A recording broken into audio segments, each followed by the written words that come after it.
This week on Accuracy Third, we have an interview with a legendary DPW guy named Metric. Well, we were supposed to. I mean, an interview is... We have an interview, but this isn't an episode because I've spent like the last year trying to make this into an episode, and I am not capable of it. That said, there are some amazing stories in this burn barrel. They're just the first 3/4 to 4/5 of a great story, and then we get derailed to follow Otto von Danger's next tangent. Dear listeners, your hosts are pretty decent interviewers. I want to say. I don't want to We're not shit canned. Really plus us up too much, but I think we do a damn good job. But none of us are professionals. We cannot necessarily control every room we're in. You know why? Because no one talks over better than Otto von Danger. It's amazing. It starts at the very beginning. Like, we don't even get to intro the podcast the way we would normally by asking people normal basic questions. But the fact of the matter is we've got Metric and we've got Otto von Danger and we have Xeno and me and Beth and Rex all in a room. And here is the better part of somewhere between 2 and 2.5 hours of our conversation. We're calling it a burn barrel. Think of it as a Burning Man experience as opposed to a Burning Man podcast. Before we start this burn barrel, I would be remiss if I didn't give you a content warning. Some of these stories include stabs and stab holes. Like piano stabs? No, like knife stabs. Oh. Disappoint.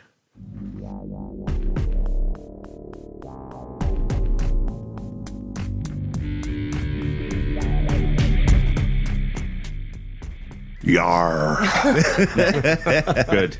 Instead of beeping out people's names, we'll yar them out. Reminds me of my favorite Burning Man year, 2002. Oh, why is that? The floating world? The floating world. Right. Because the Contessa and the whale and the lighthouse and that was when Burning Man is just starting to get big, but wasn't quite big. You pretty much still knew everyone, or at least the collective they were in. Now it's just, rich kid summer camp. That was you there, huh? Yeah. There you go. I like that year a lot too, because that was the... So when me and Metric first were in the DPW way back before the Stone Age, there was like 45 of us built that whole fucking city. It's stretched out bigger than it is now, so there's a few more signposts and shit, and 2 more ice places, but that's it. It's basically the same build. And 45 was done, but they paid us like $300 a month. You got paid? For 3 months. I made I made a little more off of Master Carpenter. I got $4,000 for 3 months up there. So $1,200, $1,300. It's funny when I and room and board. And room and board, which was my truck. Shooter was shade manager at that point, and he didn't have much budget. And so I pulled a friend of mine in. I named him Money Shot. He wasn't super happy about that name. But basically, he'd never done DPW, but he got a paid position. He got $100 a week, but on condition that $90 of that he just gave back to Shooter so that he could buy beer for the crew. Oh, yeah. That sounds he fair. Didn't have a budget line as long as it for keeps you supplied, then, it totally I'm a made democratic sense. socialist, so I can go a little both directions, just not the extreme. That sounds like mutual aid to me. Yeah. Fully. I was really generous with the power they gave me back when I was a manager and told my crew that they could just charge things in my container if they needed to.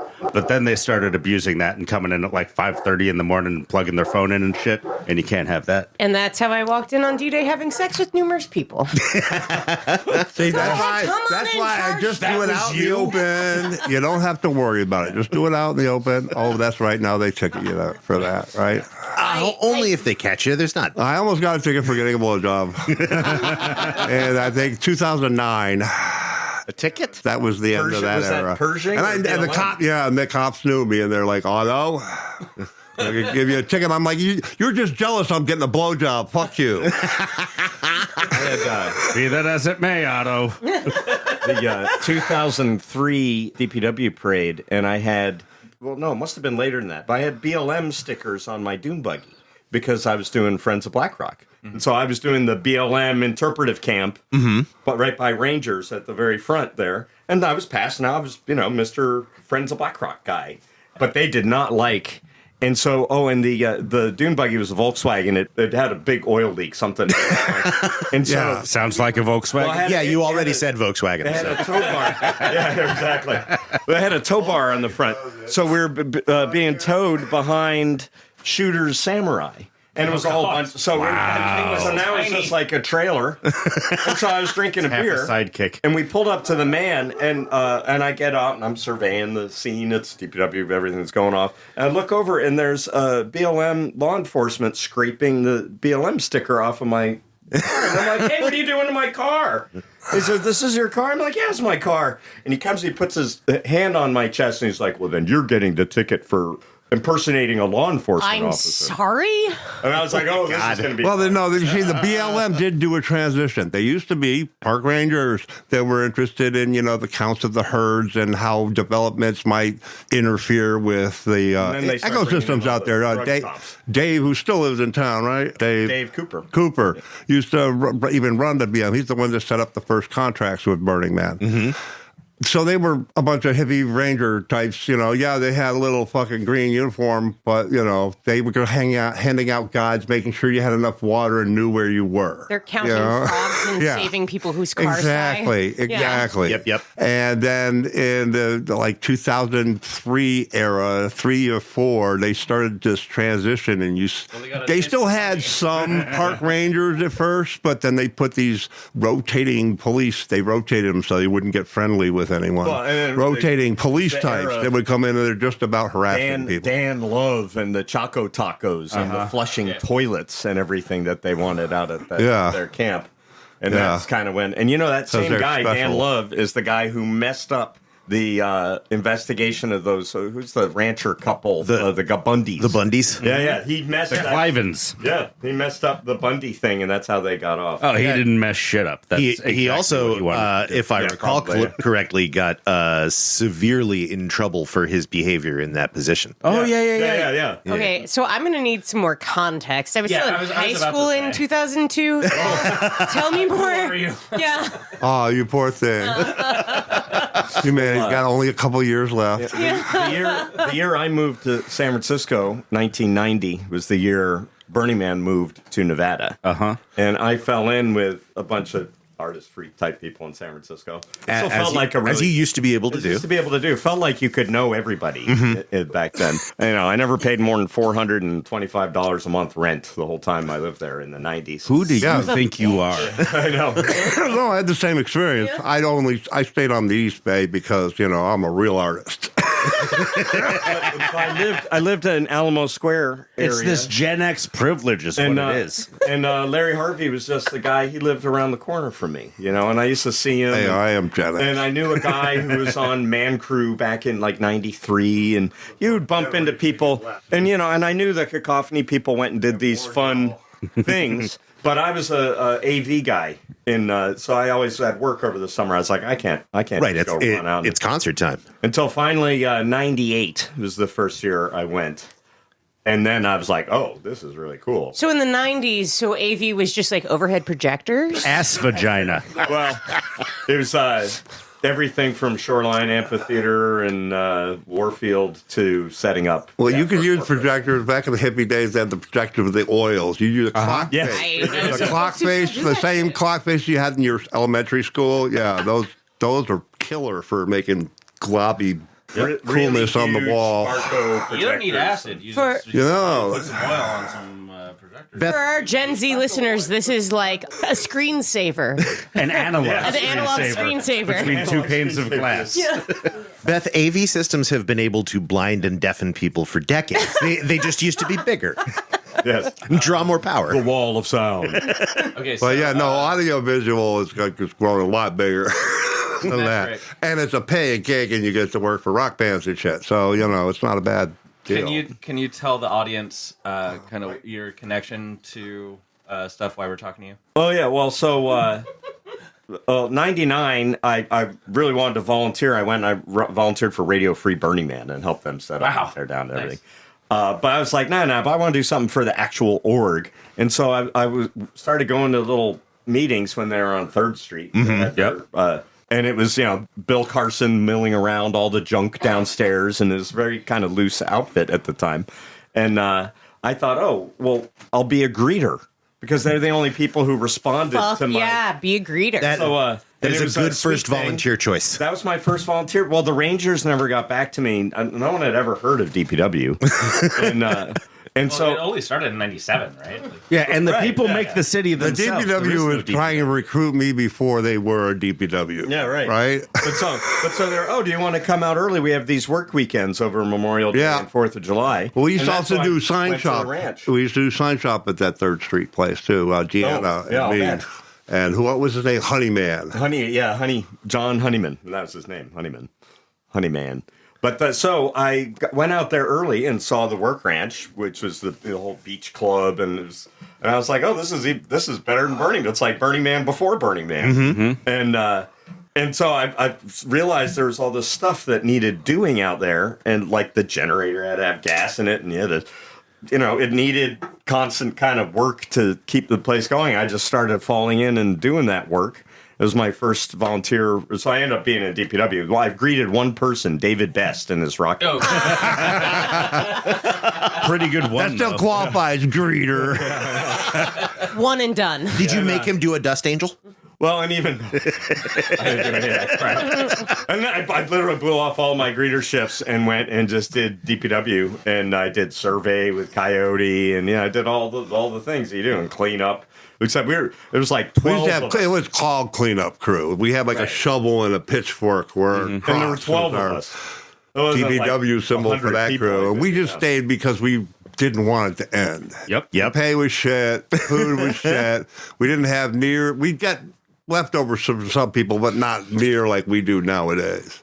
But so, or even, nowadays, let alone mine nowadays, 10 years ago. I brought all the TVs for Jim Mason had a thing with puppets that would go up and down with the various global stock markets.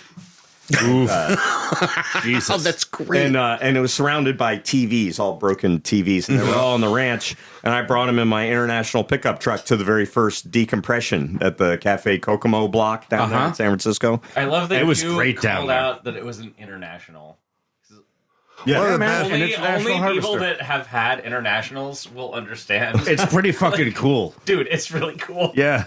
But so then after I really didn't I started up my unemployment claim again after my summer seasonal employment, and my roommates are like, so when are you moving out? Well, one guy punched me in the eye and said, when are you moving out? I said, tomorrow. So, I gave my roommate a little bit of money. I was like, I guess you're keeping my deposit, so it isn't as much as I was going to give you. But I guess I'm just going to go back to Nevada. So I went back to Nevada.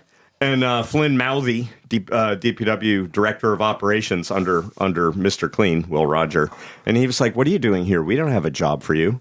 And I was like, and I went and lived on Fly Ranch and built fence. Yeah, I bet you do, though. And lived in a little cabin out there in the winter. Mm-hmm. And Cowboy Bob was working in town at the saloon, which was still Joan Grant's private bar at that point. And come summer or spring rather, they bought the 200 acres Black Rock Station now, and they hired me to build the Quonset hut and do all the other stuff. And by May, they called me ranch manager. So that was, which is still a position to today. It's still 2001, and so I Much was more intense one.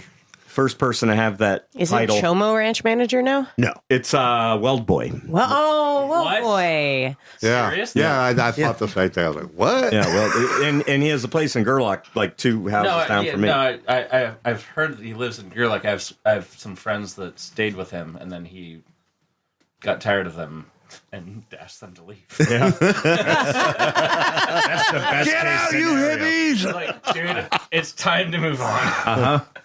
Better You smoked instead. all my weed. You ate didn't all do my ranch food. manager. You drank all my beer, and it's time for you to get Yeah, and so I was Hell the no. ranch manager. We built the big Quonset hut, and it was the beach club back Yeah, the then. beach club. Oh, yeah. Impressed me when And I it first was got all like single wide mobile homes that were donated from people who needed to get rid of them. Yeah, it was like a U-shaped ring. Donated around / left and abandoned. some shade. Like- some rickety shade cloth over the top. And we of set it. them up in a Rickety U, and we made is shaving. giving It was it was great. rickety as shit. But it was on the. We didn't have a well, so we had to bring water in by truck to fill big thing, kind of like we do at Burning Man, right? Yeah, yeah. And that's how we. But we had a triple sink.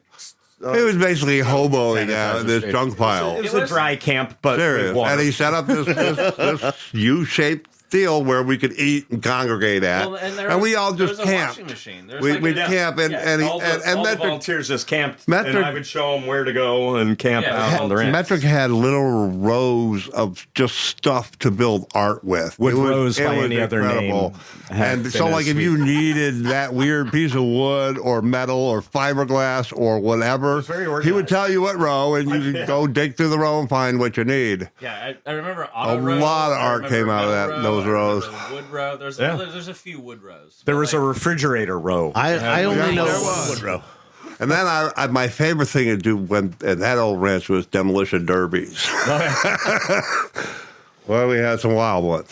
I had a vision of making a mobile sculpture out of all of the dead refrigerators. Oh, I love it. And I wanted to have one that was actually plugged in and full of beer, but you had it was all supposed to move around, and so Dodging through the You have to fridges. catch it. you Yeah. have to get at the. But it never would end up. That's thrown fucking away. amazing. What a great theme for a bar on Playa. Otto, what's your history with Burning Man? Yeah, how'd you get there? Well, I used to burn shit on the piers at Berkeley, and so I knew some of the people that went to Burning Man back in its early days out on the beach, and then the early days of Burning Man where it was basically Christmas camp with the man and some little art and everybody, it was a good little party. I'm sure it was a great time. But for me to take off 3 months of my life as a carpenter, it's, financially not doable. And so, since I guess it was around 95, they'd like, hey, come work for Burning Man, Otto. It wasn't until 2001. And yeah, I got like $4,000 or $3,000 over 4 months. That's about right.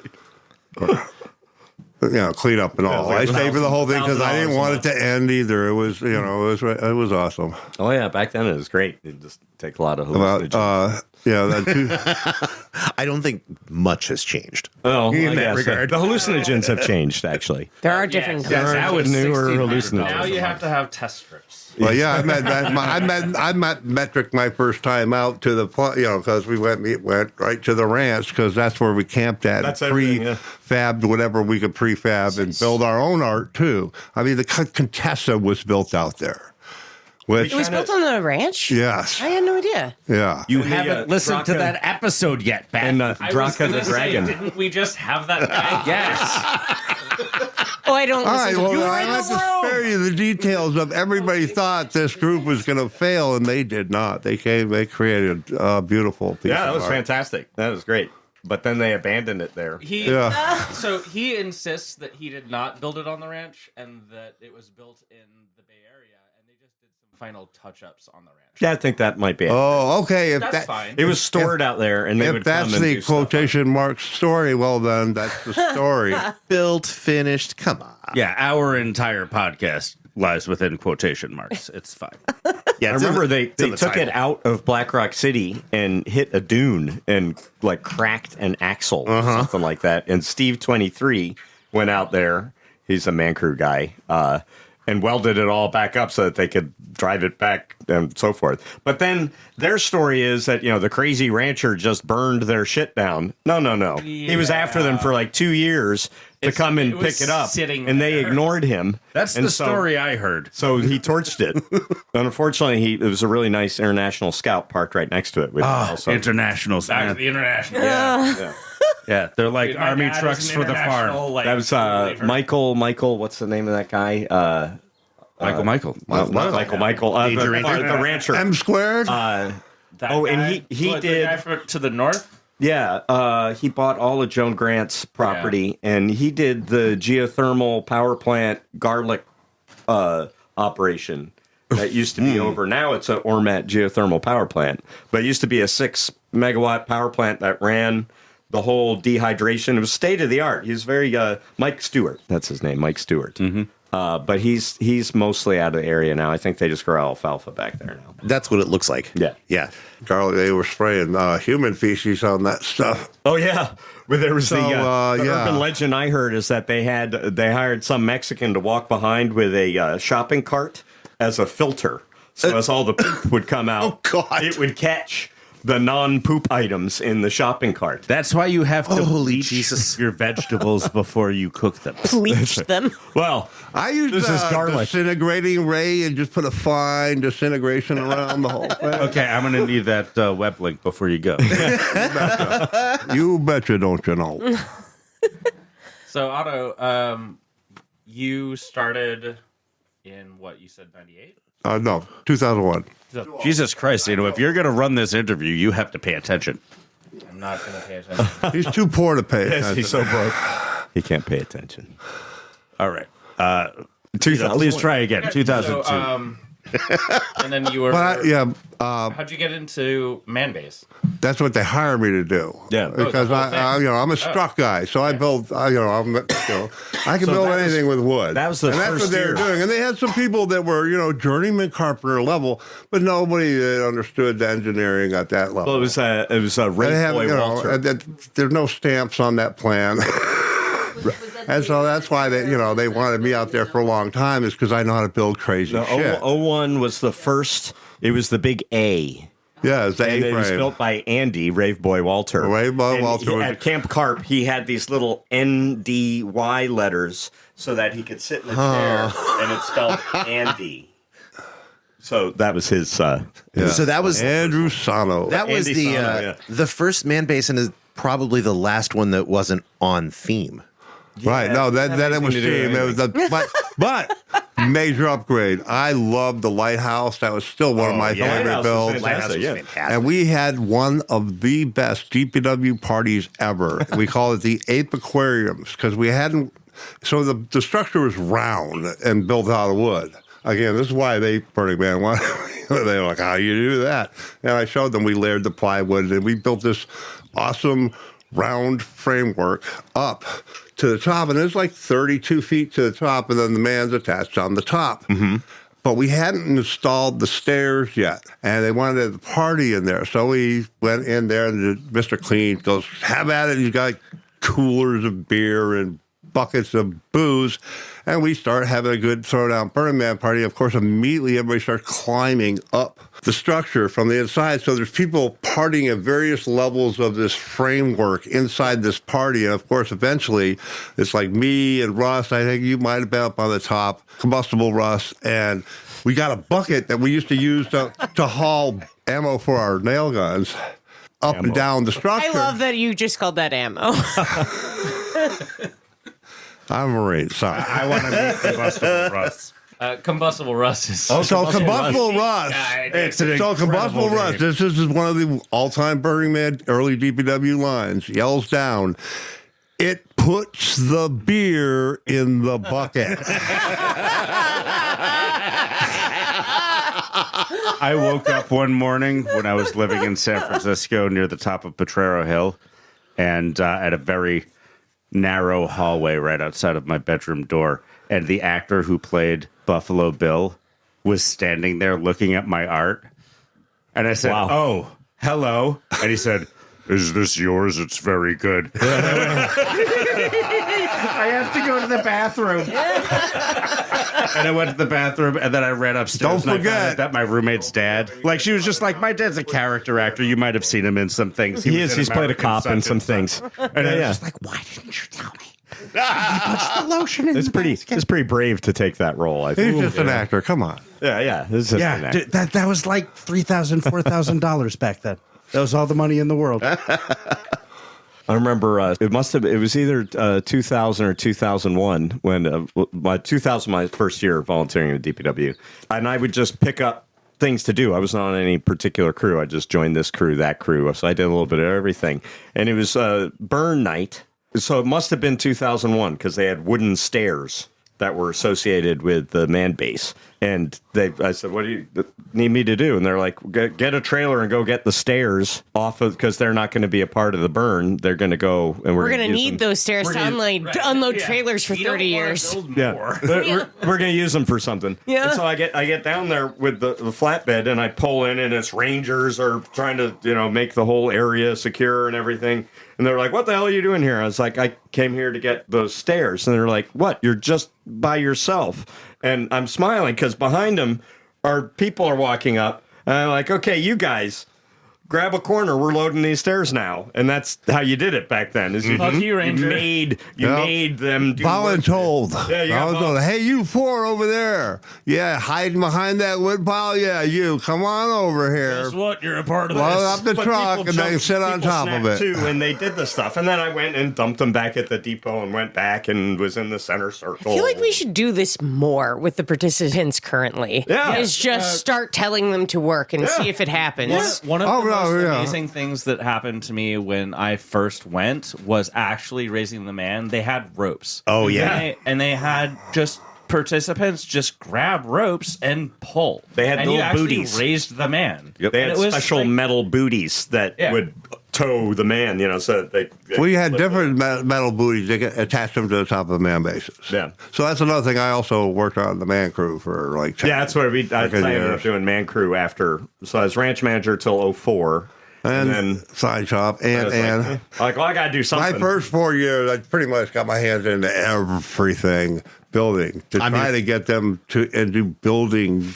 If you've only got 45 people, you got to kind of do everything. And they're being paid, so it might be shit, but you're getting paid. Kind of. Well, do you want to walk home or take the bus home? It used to be Will Roger and Flynn Mouthy would sit there and they'd have with a gun on the table and a pile of cash. A bunch of cash. And they would try to figure out that's how they paid you. How much they could get away with giving you so that you would leave. So and they would just kind of size people up. And it was all kind of, tattoo face, circus, ridiculous clown DPW, people. you don't pay them to work, you pay them to leave. You pay them to leave, that's right. Actually, back then it was dangerous people working. Yes. Watch out. Doing people wrong. Drug-powered water. Drug-powered water helped fuel those dangerous people. That one was those are specifically later on, but still in the older DPW. Pot Shot. Yes. Who was the neighbor that they hired to assuage him. He's like, they're all doing that drug water. He said that we were putting meth in the water. And so, Powered water. Wasn't that good drugs? Wasn't that we had Headhunter that said that? This is mine. Yeah, it might have been a Headhunter around then. No, this is our drug-powered water. We called him. He was the other force. He didn't want us introducing his that and preteen sons to cannabis. Fair. And he was an avid recreational shooter, so Pot Shot fit. Mm-hmm. He was another one that I've given a few people their playa names. In fact, Sandman, who's on Man Crew, he told me that I don't know, I don't remember it, but apparently I was bartending at the saloon. And I just called him, hey, Sandman, out of somewhere. Oh, sorry. Cowboy Carl, okay. Cowboy Carl. Yeah, who just passed. The late, great Cowboy Carl. The late, great Cowboy Carl. Indeed. There was another one of us recon guys. Yeah. We have one more voice in the room that we haven't introduced. Oh, right. Erin, please. Yeah. Hi. Yeah, I've actually been going to Burning Man longer than Metric. Nice. Hey, I've actually never gone to Burning Man. And I used to ranger, and mostly my rangering was sitting around camp and just having radio. And people come running into camp whenever there were medical emergencies nearby. I got to be there when we had this sailboat, and we called it the Land Yacht. And when it had a bad maiden voyage, and a big storm came in, and it went right into Pepe Ozan's opera tower the night they were planning to do the opera. 97. Somebody broke their arm or something. Yeah, but anyway, so I got to be there to call that in as a ranger back in the day. Oh, cool. And, God is against this opera. Well, I was with Camp Sunscreen. We did I was sunscreen massage. Like close friends with Church of Mez once. I Yeah, know the Church of Mez people. Yeah, and there was a guy who fell off a tower, and I got to Yes. that one in too. That's why they stopped early having on Church of the radio. Mez. He came back with a cage on his head. I was like, Yeah. no, I paid my ticket. I don't care if I broke my neck. I'm going to do Burning Man. I'm coming back. Yeah, dedication. Broke his neck and went. He's the guy who fell off the tower? Yeah. Yeah. The tower was in Seattle, not at Burning Man. No, Burning the Man. No, it was Burning tower. Man. It's a Seattle group that came down called Church of Mez that Right. had some scaffolding that a guy fell off of. He jumped. Oh, or jumped off of. After that, you All I fall. know is that it was the end of calling that camp that thing. Mm-hmm. They're done with that. Well, and then also Mez got some weird shit after that. Oh no, that was decades later. Fucking Mez. Yeah, sunscreen was great. It was right on the Esplanade, and it got to be a little too creepy, and so we moved it across, like across the road from us, rubbing so that people. we didn't have to be too close to it. It was a little sketchy, people would familiar put with the sunscreen type. on other people, and we encouraged large groups. Like thinking that would immediately, make I'm it- like, oh, it sounds so sweet, and then immediately I'm like, oh, and it would get creepy pretty quick. yeah, yeah. But it seemed like everything we did to make it less creepy made it more creepy. Like you just Yeah. And when it started like operating at night, they're not putting sunscreen on. Yeah. It just was. Sometimes when you fight against a thing, it just makes it worse. And there's a thing. Because it makes it hotter. Well, and I'm not. Like I grew up with this, but it's a tar baby. Oh, yeah. I made a sculpture of one in my 20s before I had a lot of access to the internet. Right. It's not. You're not supposed to use that term. But I put it out on the street and think- it disappeared immediately. I think it actually super makes sense. Just punching. Okay, tar. boy, the Oh, yeah. the topic really changed when I took my little cigarette break there. Oh, he's back. He's back. He's into it. All right, where were we? 2003? Well, let's see. The temple, that was the laser guy year. That was a. Although you have to the build, first David Best it temple. has to right? be It was exactly 01. 36 temple? feet. There was a so laser they had a coming laser. through the temple, 4 And, directions, a big and green somebody light. had moved a flag, and so the whole temple was off just a little bit, and the laser was supposed to go right through at a particular spot, and it was off. And so what somebody did is they just went up there and drilled a hole. Good. So the laser could go through, and It's you not couldn't like you tell don't the know where to difference. drill. You couldn't tell that right. There's Right. Marked. yeah, Laser. that was the year I greeted David Best that year. He had the rocket car. We ended Well, the up, whole thing about that is the guy literally could have just aimed the laser a little bit left right. or right, and everything would have lined up anyways. Right, yeah. But he refused to because, he's the laser guy.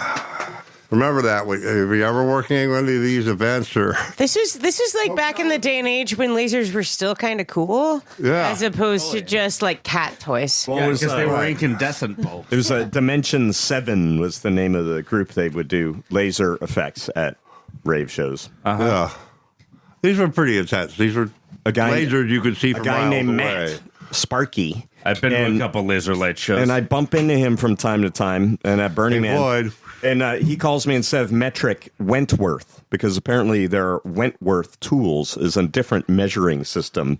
So instead of metric, Wentworth. And he's the only one. Well, I get it because he told me.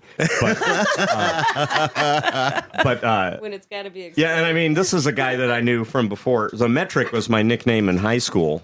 And then everyone at Burning Man has these names, and they're like, "What's your name?" I was like, "Oh, I'm Metric," and then it just took off again. it's a good name. And now I'm just known. People just know me as Metric. Even it's kind of my professional name now. Nice. Yeah, The metric. the. The metric. This is the story. So we're The story of the first frog match. 4th of July. 4th of July before it. 4th of Juplaya was the name of a group from Sacramento, and then Right, that happened Now one there's year Galactic. way, yeah. But We used to do were out Burning there. Bush. and it used to be Dismal in Dismal, Nevada, and they built their own little town with fire. Right. And then God damn, that sounds great. And you would shoot Roman candle. we had Roman rifles Camo War. at the rabbits, and the rabbits would shoot back at you. yeah.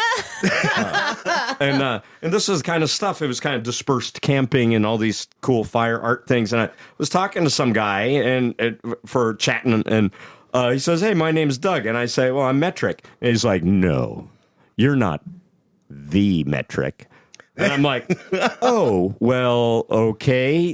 Tell me about this guy. And he was like, well, he used to run the ranch, but they let him go because he's his own person. Oh, that's incredible. And I was like, sounds like a cool guy. I hope to meet him someday. I'm using that in the future. The next time someone's just like, hey, are you D-Day? I'm going to be like, no. Tell me about this. Yeah, exactly. Yeah. Well, actually, I imagine he sounds like that me. frog. Is he cool? pond. And then we start doing frog bat. Yeah, so we took the birthday. first Frog frog bat bat is was great. small. What is Right? frog A lot bat? of it, so frog bat is something we did on the 4th of July. It's Frog mat. It's Frog bat. bat. Frog It's the bat. Okay, the frog bat is the You shoot unholy to union of the frog and the bat. When rainbows hit lightning, you get frog bat. So watch out. They grow up when they're small though. They just eat bugs and nobody cares. And They're just bugs. Nobody cares. Go ahead, eat the Watch bugs. out if they get But then they big, get though. bigger, and then they start eating hippies. And there's so many hippies that go out there. Nobody cares. A couple of the hippies disappear. How would you even know? Right, exactly.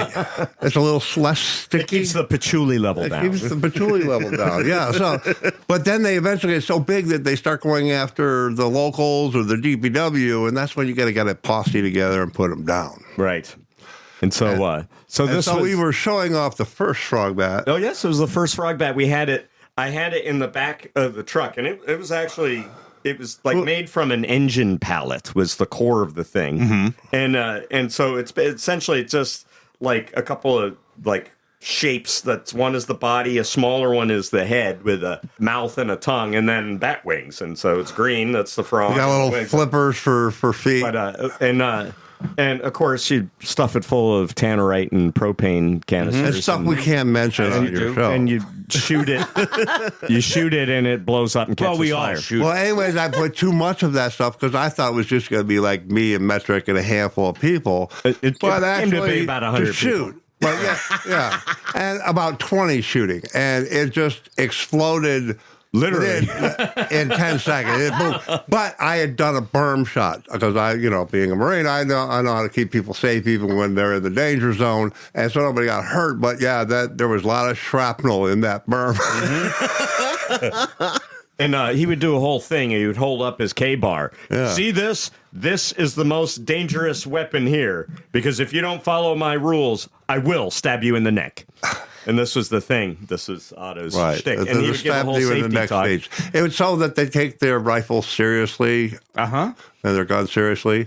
I'm not going to run around stabbing people in that, but it makes people think twice when they see the 6'4", They're paying 250-pound Viking with the big ass.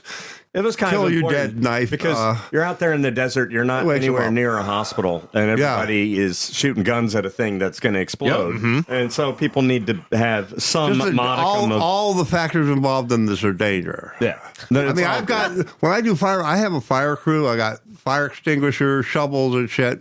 Because like one year we did, and we were able to put it out, but everyone was freaking out because they thought we wouldn't. But no, I had a bunch of shovels. We fucking put it out in no time because we were prepared. I don't fuck around with that. Safety's, we joke safety third, but reality is there's nobody out there to help you, especially back then. There was no infrastructure, no cell phones, no nothing. One of the things that I think is very beneficial about Burning Man culture in the general world is that it teaches a lot of urban dwellers about what rural living is about.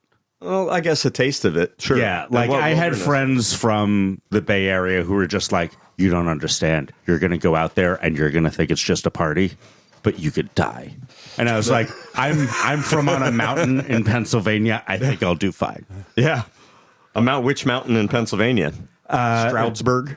No, north of that, right underneath the New York State border in Susquehanna. Yeah, I went to SUNY Binghamton. Oh my God, my dad taught That's good deer territory there. where I saw Blue Man Group for the first time. I did WHRW 90.5. Oh, so did I. Yes. Did you? I had a polka block. Oh, yeah, I did. We'll talk later. I did talk. Yeah.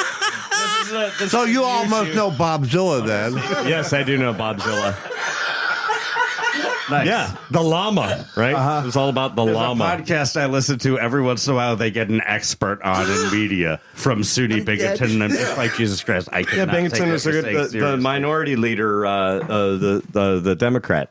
That's where he went for his undergrad, poli-sci, before the public policy degree at D.C. somewhere. I see. I lived that for 3 years before I realized that. My Bay dad Area. lived in Johnson City until his demise. I lived in Johnson City for 2 years. Yeah, how about that? That's It's a small world, but I wouldn't want to have to paint it. Oh my God. Wait. Was that Mitch Hedberg or was that Stephen Wright, Stephen Wright. Wright. It's Stephen Yeah. Wright, yeah. Stephen Wright? the original Mitch Hedberg. Yeah, so Yes, I fully agree. Stephen Wright is the genius. As long as y'all don't break out banjo, I'll be just after fine. after a year at SUNY Binghamton, I bought a 84 Honda motorcycle and went on Grateful Dead tour and moved to California. There you go. Did that too. I applaud the wisdom of your move. well, that and the Marine Corps. It was that or the Air Force. So, And I decided to do that. I did both. instead. Yeah, there you go. Well, so with all of these bad decisions in Marine mind, Corps. yes. I hear that all three of you met the one-armed man. Oh, yes, it's Yeah, true. no, that's a great. You got to hand it to the one-armed bandit. He never planned it. He doesn't understand it. Fucking correct. He just did as the voices commanded. Wow. You've thought about that. So Xeno met him first. The ongoing I'm- story of the one-armed I met man. him first, and then I didn't think anything else would come of it.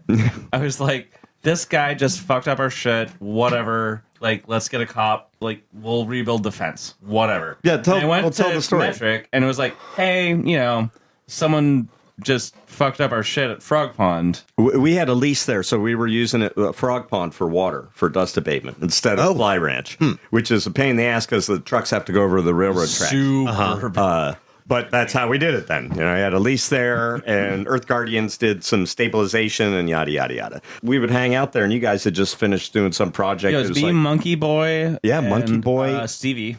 Stevie and My friend. Nomi.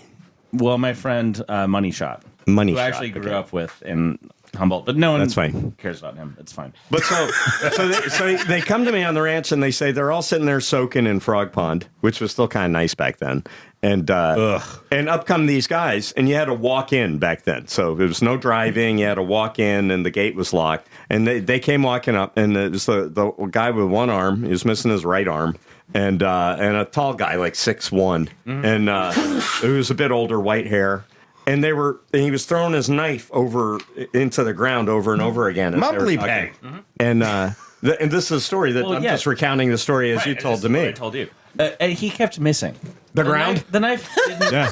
Well, knife didn't stick. so it had been Just about a bounced year since his car accident, I learned later. And so why he he was kept still adjusting. trying. He was still adjusting to not having his dominant hand. Yeah. Right? I wouldn't really trust I mean, anything knife throwing isn't like simple anyway, but with your dumb hand. But so they're explaining the way it Double is to DP. these guys, the DPW people. Well, we have a lease here, and there's no driving and so forth. And they said something like, "What? No, this is my ranch. I do what I want." And they went out and drove through the fence with their trucks. The one guy had a nicer over truck. it.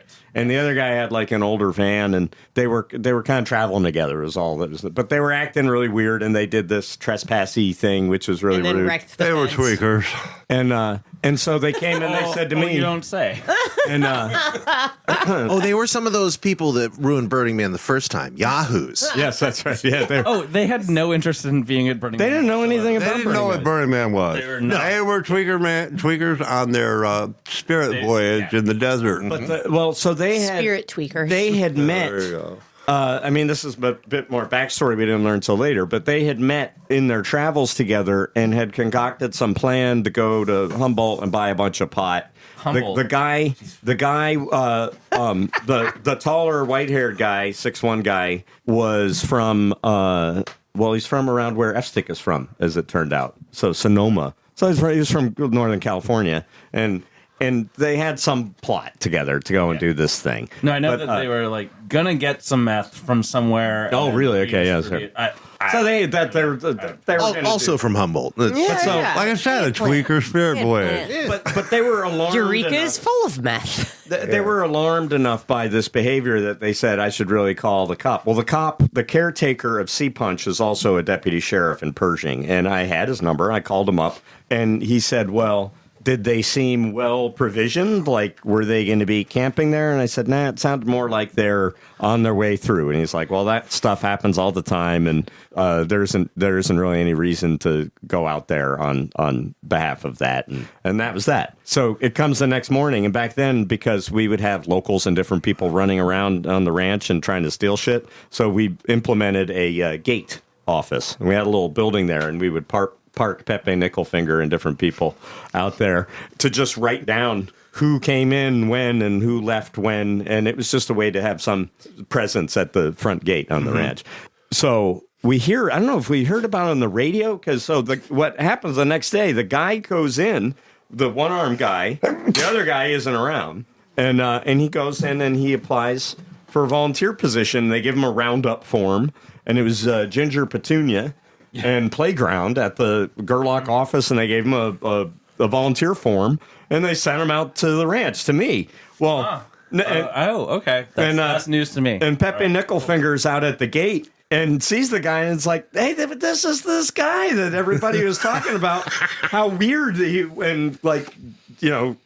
strange that he was, and he's solo. He doesn't have his other guy with him or whatever. Also, a head bandage and stuff over his eye. So he had a bandana over his head with a hat on top of it, which I didn't really think about. It was like, it was some weird fashion thing, whatever. That's what you do. But so he came, and I did like I did with everybody else. I was like, well, he signed a waiver, and he's going to be a volunteer now with all the other wacko people out here. I think. I don't know if he told this to you, but I don't know why I remember this. It's like, I only have one arm, but I can do the work of a man with 6 arms. Oh, I don't remember that. That's good. I don't know why I remember that. Because it's hilarious. Yeah, I don't know how you'd ever forget it. Well, me, he wanted a beer, and I was like, well, we don't drink before 5 on the ranch. And he was like, well, I'll give you some of my pain meds, and I'll take a beer for later because I have to go do something, and then I'll be back. What you need to know up front is that I have a substance abuse problem. But I'll share it with you. So he did. He gave me like 6 or 8 pills, which I threw away. But For a beer? Man. a natty light. Not even a beer. That does not qualify as beer. Back then, we didn't even do Pabst. It was like I would like a carbonated armpit. It was whatever was cheapest. Literally whatever was cheapest. Milwaukee's Beast, But anyhow, so he went and ran off and came back in time for dinner. Well, and so it's right before dinner, and now again somebody's coming into the office, and they're saying, this one-armed guy has just confessed to everybody that he murdered his traveling companion. And immediately, I believe it, because I've been hearing about this guy since the night before. That tracks. Meanwhile, I'm out on the playa building the man in the man base. I don't know a thing that's going on. Yeah, so he had been hanging out with Goatman Dan, who lost his legs just below the knee jumping trains. And so I think he felt like, kindred limb loss person here. And that he and it was honestly, it's kind of freaky people in this weird desert area. And so and I think it was weighing on him a bit too. He was The murder? Yes. Yeah. Oh, yeah. Yeah. It was very much. Yeah, it was on like him. He was not okay with it. Yeah. He was like dealing with and that was and so it suddenly it all clicked, and I believed it right away that this guy had killed his traveling companion. And so rather than say something over the radio, we had the analog bag phones back in the day. So What the fuck is a bag it's phone? a phone with a directional antenna that they used to do. It was a mobile phone, but it's Like you point it. but you have to point the antenna it's towards line of Winnemucca. sight point. So Yeah. Point to point. if you're in a valley and you know there's another It's before- unit on the before other cell hill phones, across they from had you can point it at analog them. They phones point at you, and you can talk. So I had one, and I knew And nobody Bill else had can one hear. too. So I called him on his phone so that it wouldn't be in traffic out in the what. And I caught him up to speed and gave him the whole story about hearing about him the night before and about coming to the ranch and everything. And he was like, "Well, we'll call him out after dinner." Yeah, That was his I call. remember that. We should feed him first. That seems important. Well, I No one should be hangry. Meanwhile, We Mr. engage Clean the gets man on the with regular everything. radio and tells me this. Because, Otto, I need you to come back to the ranch right now. Headhunter has failed. I need you here now. So okay. I jump in my truck and I'm right. And all I got on me is my K-bar. It's a But hell of an after We dinner had show Marines. to me. yeah. Yeah, there are several. Multiple Marines. So I'm there in no time. Make sure you get there early and We get a will good fucking seat. shut the It's gonna be a shit good down show. if we need to. So, but I remember sitting, and it was really weird at dinner. And the dinner was a tent over by the ranch house back then with Dr. Fakofsky and Hayseed and that whole crew. And I remember sitting, and he was sitting at a table with a bunch of people, and that's the story they tell, is that the word had kind of got out about this guy. And here they are sitting down having dinner with the one-armed murderer who's babbling away and whatever. And I remember, so he gets up, and it's like all the Marines and Mr. Clean and we go around out to the outside, and Mr. Clean says to the guy, kind of his standard thing, is like, well, I understand that you said that you murdered a guy. And I don't know. I don't know whether you're telling the truth or not, but we don't want your kind around here, and you have 2 hours to get your stuff together and leave, is what he said. At which point he takes off the hat with the bandana, revealing a big wound on his forehead, and he comes and he pokes Will in the chest, and Will's big. This is You never let before someone Will's get off. that This is close. scary Will. This is before Scary Will's Will, off. Man, not I'm still out on the kind planet. Yeah, at this is point. young, more fit Will. Right. On the, This is why he He called. still has a really broad forehead. He's a big and like and a the guy points. I'm sorry, he pokes him. Got to use the right hand, right? He pokes him in the chest, and Catty as shit. you can't see it on the radio, but I'm gesticulating with my left hand for authenticity. Yeah. We are all about verisimilitude And on he this said to him, podcast. he was like, "And if you hit me in the head with a mag light, I'll kill you too." Yes. Do you remember him saying, "I will kill you too" to Will Roger? Yeah. And I'm like, oh, well, that's when it was done. Yeah, No, we're over here. Yeah, you It's can't stay. No, we're done. We were holding some space for you feeling really But now bad the- about murdering that guy. But now the Vikings on the way, and yeah, I got there. I walked right up to him. And he had his truck right, and he was hanging out nice by his truck. I walked right up to him and said, "Look, dude, the cops are coming to get you at some point. What I want you to do is take your knife off your belt, because it's the knife that he killed is just covered in blood." And he's wearing his knife had showed on, it to right? me. And I'm wearing my knife too. But I have not pulled my knife yet. Okay, and I look him in the eye and said, you clean it before you put it back? I said, "I need you to put that knife in the back of your truck and sit the fuck down with me until they get here, or I'm going to kill you." And he said, And they had, he looked at, he knew I was not fucking around. There's You're the a big Viking guy. guy. Tell him straight, we're in the desert. These people are freaking out. That's how this goes. And he looks, he knows I ain't fucking bullshitting him. He fucking tries to hand me the knife. I'm like, "No, I'm not touching your bloody knife. Put it in the back of the fucking truck." That's really fucking smart. I don't know if I would have that. Puts it in the back of the truck. And then we wait. Yeah. And Hours. wait. Dude, Hours. And wait. And so I start just like talking to the guy, He and was just on the somebody offers me a beer. I'm like, "Give him one too, because he's going to prison. It's probably going to be his last fucking beer." Well, so in the interim, they had found the man had been stabbed like 30 some times. Oh, my God. And his dog. Gutted. Oh, no, the dog. Gutted from like sternum to Another part. pubis. Oh, really? Yeah. Yeah. Okay.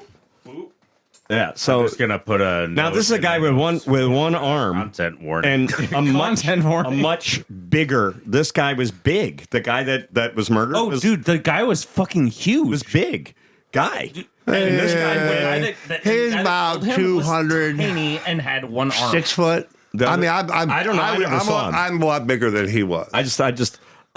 But and then after that, he ran him over over with his own van like several times. Wow. Okay. at Like I least said, he's he was good on the follow-through. tweaker Yeah. Like, you don't spirit wanna, walk, like, and part you of know that what is is like worse? driving people over. This is much killing more someone in stabbing them 37 40 stab wounds is times. not killing them in 37 stab with your wounds. one arm. I guess I don't know. Not So, anyways, I come to find out that the cops, the local cops, the whole time are sitting in Metric's fucking trailer, too scared to confront the fucking one-armed man with Yeah. Oh man, yeah. We had to, And then we had to wait for the Reno cops to come all the way up there. And so the big joke was 4 hours for they didn't know how to handcuff a one-armed man. yes. How do you? They just didn't know how to handcuff a one-armed man. I'm like, the belt loop, yo. That's it. You handcuff them to the back of their belt. That's Oh how you my handcuff them, man. That's You tie a that's fucking rope around one of their thighs and handcuff them to fucking that. Like he's only got one arm. If you have, He's to, not even. you can That's punch him why in the I face just and told him, grab like, that don't one put the arm. weapon. He's one arm. I forget his name. I didn't go. I know that Will testified at his trial, and that he went to Lovelock Prison, the same place OJ was, and Paul Addis. Oh, wow. Yeah. Well, good and bad. Yeah. Complex feelings in all directions. Yeah, they did have actually sheriffs come Better than Santa to Rita. the ranch and sit. I sat with sheriff and gave a deposition. Yeah. Like we did that in the commissary. Yeah, they had. the Yeah, only- that's right. I gave Oh, my I did. deposition. They had- Of course, they I had, like, didn't 8 tell them about the part I told them I'd kill him if you And didn't. But I had a whole written I had to statement. Slap just that out. sit and just tell a cop what happened. I still have a copy of my written statement. My fucking God. Ah. Can we And have then, it? so we were all man crew. So, the man was built on the ranch back then, and I remember that we used to pull pranks. So we stole one of the arms. Of Wait a the man. second. Back then, they don't build the man on the ranch Oh yeah, well anymore? they do now. They didn't again, and now they have. Now they are again. Okay. Well, But, there was that one year they hired the crew and the man stayed upside down without a head the whole time. Hey, we don't Yeah. talk about Well, Joe that the was Builder. plumber Joe the plumber. Yeah, that- Or nothing. yeah, not under my watch. Yeah. And so we stole an arm, and it was me and Rave Boy Walter, and nobody knew who it was, and everybody went crazy for a while. And that was the year that the one arm fell. Yeah, no, wait. Yeah, that was 2002. Yeah. And me and Brave Boy and you and Russ Leslie. In the middle of the night with a electric sawzall, go out to the man trailer Cut off and the cut lock. off the lock, which wakes Ludi up, who comes running out. Goes, who's fucking with a man? And Ludi's he could be my brother, Ludi, yeah, right? Ludi's He's a big just dude like too. And so everybody's twin. freaking out except for me. I'm like, Ludi, calm down. It's just a joke. Joke. This is what we're here for. It's a joke. I was like, oh, it's you, Otto? Yeah, we're just pulling a prank. You never saw us. Okay, and he turned around and went back to bed. And we saw it open the lock, grabbed the arm, hid it Camp Carpet in their trailer for like a week, just to see if they would, even give a shit. And they tried to pretend they weren't giving a shit for like the first 3 days, but then the panic ensued. Do we have to build a new arm? Oh no! All right. We could build an arm in like 20 minutes. Yeah, no, really. So easy. Like that shit is like very simple. Yeah, it's very simple. Yes, indeed. But that afternoon, it's so many things. But yeah, we finally gave it back. That was, and so the guy went to the guy's probably out of jail by now. That was 2002, so that's 22 years He could ago. be out. He probably didn't get 22 years. No, he probably got up for good behavior and the one arm discount. And maybe obvious insanity. Yeah, it was definitely. Well, Yeah, that doesn't work in places like it Nevada. seems to me, and I didn't hear. Now, did upstate you hear Nevada. a story about like what the altercation entailed? Because it sounds like. I mean, he got bashed in the head by the guy. Right, I mean, he had a plausible self-defense. He had a plausible self-defense. Not for 37 stabbings. It's the 37 Right. stabbings. That's and the the running issue. That's over. also Running over. Okay. But And killing the dog. But to a guy's credit, he That's- was that's- in his drug-crazed tweaker mind, Can I tell that you- self-defending himself. Yes, I agree. Crazy Lugo What doo-doo-doo-doo. I had heard. But he was attacked with a guy who was trying to, Yes. his wound was big enough that, that the guy that hit him wasn't playing. Yeah. Yeah. So what happened was that they were both getting meth and they were going somewhere else. Uh-huh. They stopped at Gerlach, and the white-haired large guy wanted to keep going that night. One-armed guy didn't want to. So large white-haired guy decided that he was going to take all of the meth that they had procured. Ah. Well, that's a problem. Well, yes. Yeah. Yeah, that And- does not work and out with the leave tweaker and- spirit and, dream. and Wow. continue on whatever He was going to journey go. they were going to do. Uh-huh. So he left and started that, and then one-armed guy was like, well, that's all my shit, and got in his Jeep or whatever. Pickup. And yeah. Yeah, and late model pickup. Right. And so like So this is the Evanston that never made it to Breaking Bad, right? and so like managed to like drive the other guy off the road. Oh, wow. And so they were on the side of the road arguing. The white-haired guy has a dog, and the dog got very aggro. As dogs are wont to do. Right. I think it was a because pit bull. He's defending his guy. So the one-armed dude pulled a knife and killed the dog. Oh, Yeah. At which point the white-haired guy got very aggravated. yes. And so the one-armed guy decided he needed to finish this and killed the dude. Right. And That's my understanding of it. sure. And Well, anyways, he was and definitely somewhere found along the way- guilty, and you know, Yeah. did some time. But yeah, he could totally be out now. he gave me his card. He worked at a bank. Or we could turn him into a Burning hard to count money Man with one hand. story.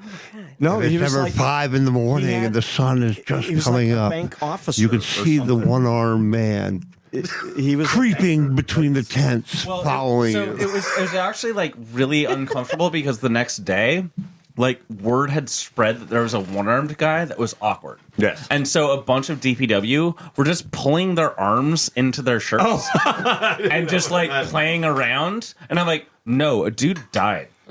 But they didn't know that. right. And so like it was like really And F-Stick uncomfortable. went home to wherever he's from in California, and he was talking to some people, and it's like, oh yeah, well, you know, I went out and I did Burning Man, and he was working on the ranch late, like Shooter was, and Shooter had his whole camp down at the end and everything, and whoever his friend was like, oh, you know, it's this weird thing, but my first cousin was out there and got murdered, like right around the Burning Man event, and that was this guy. So what? So F-Stick, like was friends with the guy's first cousin in Sonoma or wherever they're from. That's insane. Yeah, Fucking wild. yeah. So it's the Patrick, 02, huh? did you ever dig a hole and put a whole I travel had. trailer? I had a basement, so the basement. It was, and I kind of did it on purpose just to cause talk and suspicion, you know. And nobody called the No, so Chupacabra Policia. This would have been my first winter as ranch manager out there. So winter, Because we 01, know 02. you had some goat down there. Dude, goats, And, goats are everywhere, man. Oh yeah, the goats are everywhere. But it was and everybody talked about, oh, the cool thing to do would be to bury a shipping container and it stays nice and cool. And I was like, well, I don't have a shipping container. What I had was this junky old camper that goes on the back of a pickup truck. Mm-hmm. And it was a piece of junk. It was going to probably be thrown out at some point anyways. And so what I did is I had a volunteer with the bucket on the Bobcat dig a big, long trench that was deep enough. And then we dragged it down into the trench and then filled it back around so that the camper was buried and just the roof vent was sticking up. And then I parked when I got my single wide that I bought up from Empire, and we pulled it and we set it so that the back end before the axles was above where this trailer was in the ground. So it was underneath the mobile home. And that was the basement. And I never did it. It was just there, you know. And I never did. It was really nasty. And so I never I never really went down in there. So how Buried many RV. bodies were in this basement? Because why would you need a basement? How did you even get in? Through the air vent? Yeah, that's how I would have got in, but I never even. Maybe not you and me. Yeah. I'm not going in there. It was bodies, I'm telling you. It's Understand. got to be. During this time, I probably weighed 120 pounds. That's where the one-armed man went. I was pretty. But I mean, it would freak people out. For one, they would hear about it, and then I was like, yeah, sure, go look. It's right. And then it was just like all nasty and spider webs and stuff down there. But it was just so it was a thing to talk about. To me, and then when we moved, so that was a lease, and then they bought the other property. They just punched in the top of it and filled it in with dirt, and that's it. It's still there It's wow. still there. I mean, what are you gonna do? to this day. Nobody, no Just crime. fill it in. Yeah, just fill it in. It's done. Put a concrete block over it, build a shed, I was thinking maybe fill it with cement, and you get yourself a nice little pool. True. Well, if you fill it with cement, then it's I was thinking about dynamite. yeah, but that was the basement. Only So- we get to shoot at it. So I did have the distinction. So I lived still so I had a full single wide. It was actually really nice. It was all sheetrock because it was an Empire when they used to produce sheetrock there. And I bought it from the guy, the Ferret Man. He was this guy. Oh, of course, there's a ferret man. And he had like 12 ferrets. No, of course he does. Yes. And they would crawl all over him. His name was Leroy. Leroy the ferret man in Leroy the Ferret Man. Gerlach. And he had a big beard. And he was a very nice guy. He was I bet. he was like a maintenance custodian at the sheetrock plant. And he lived there for years. And he got a better mobile home, and I bought his. And we dragged it out there. And that's what is set up as the house now on the others where it became Quinn's home, because I sold it to Burning Man after they professionally installed it. And I lived in it with a flush toilet for about a month before they invited me to pursue other interests. Say, like, I had a flush toilet. He I gets did. to say Like, that. that's got- awesome. He might have had to say I had something the else. first flush toilet on the work ranch. That's right. I Oh did. yeah, no, like Not Mr. Clean. He was gone by then. yeah. Rose well, Harden. Well, I mean, he was in Gerlach. Yes. He was no longer a part of the Department of Public Works. Yes. Okay. Can I ask you about? He only got fired once, though. I got Now I was not physically there, but I got to hear all about it from firsthand I wasn't eyewitnesses. physically there either. We're But it talking was a about the big event that thing. led to Will Rogers' removal. Oh, yeah, I was out there. What, Allegedly. I was Allegedly, there. yeah. But I was with the KDPW crew. I'll make it simple. Confronted them about it the They next were day. all very drunk. Maybe some cocaine. DPW? Yes, and Will Roger, and they would get no, Will super Roger, drunk. very much so. I still know. Yeah, Will used to be a party animal. He is now he is actually Mr. Clean. He has been for quite some time. Yes. But yeah, back in the day, oh yeah, Now he's tequila and So he went cocaine. from Mr. Clean, and then he was like Captain Clean, and now he's squeaky clean. But yes. So the thing was they were wrestling, and he was doing the thing that he does, his kind of guru act with Rose Harden. And Rose is artist that hangs out with the Mini Reno. DPW crowd people. But so There was a big bunch of them from Minneapolis, and they had a bunch of friends. They were into bicycles, and they did like tall bike jousting and stuff. And Yeah. They combined, and we called them the Mini, as in Minneapolis Reno crew.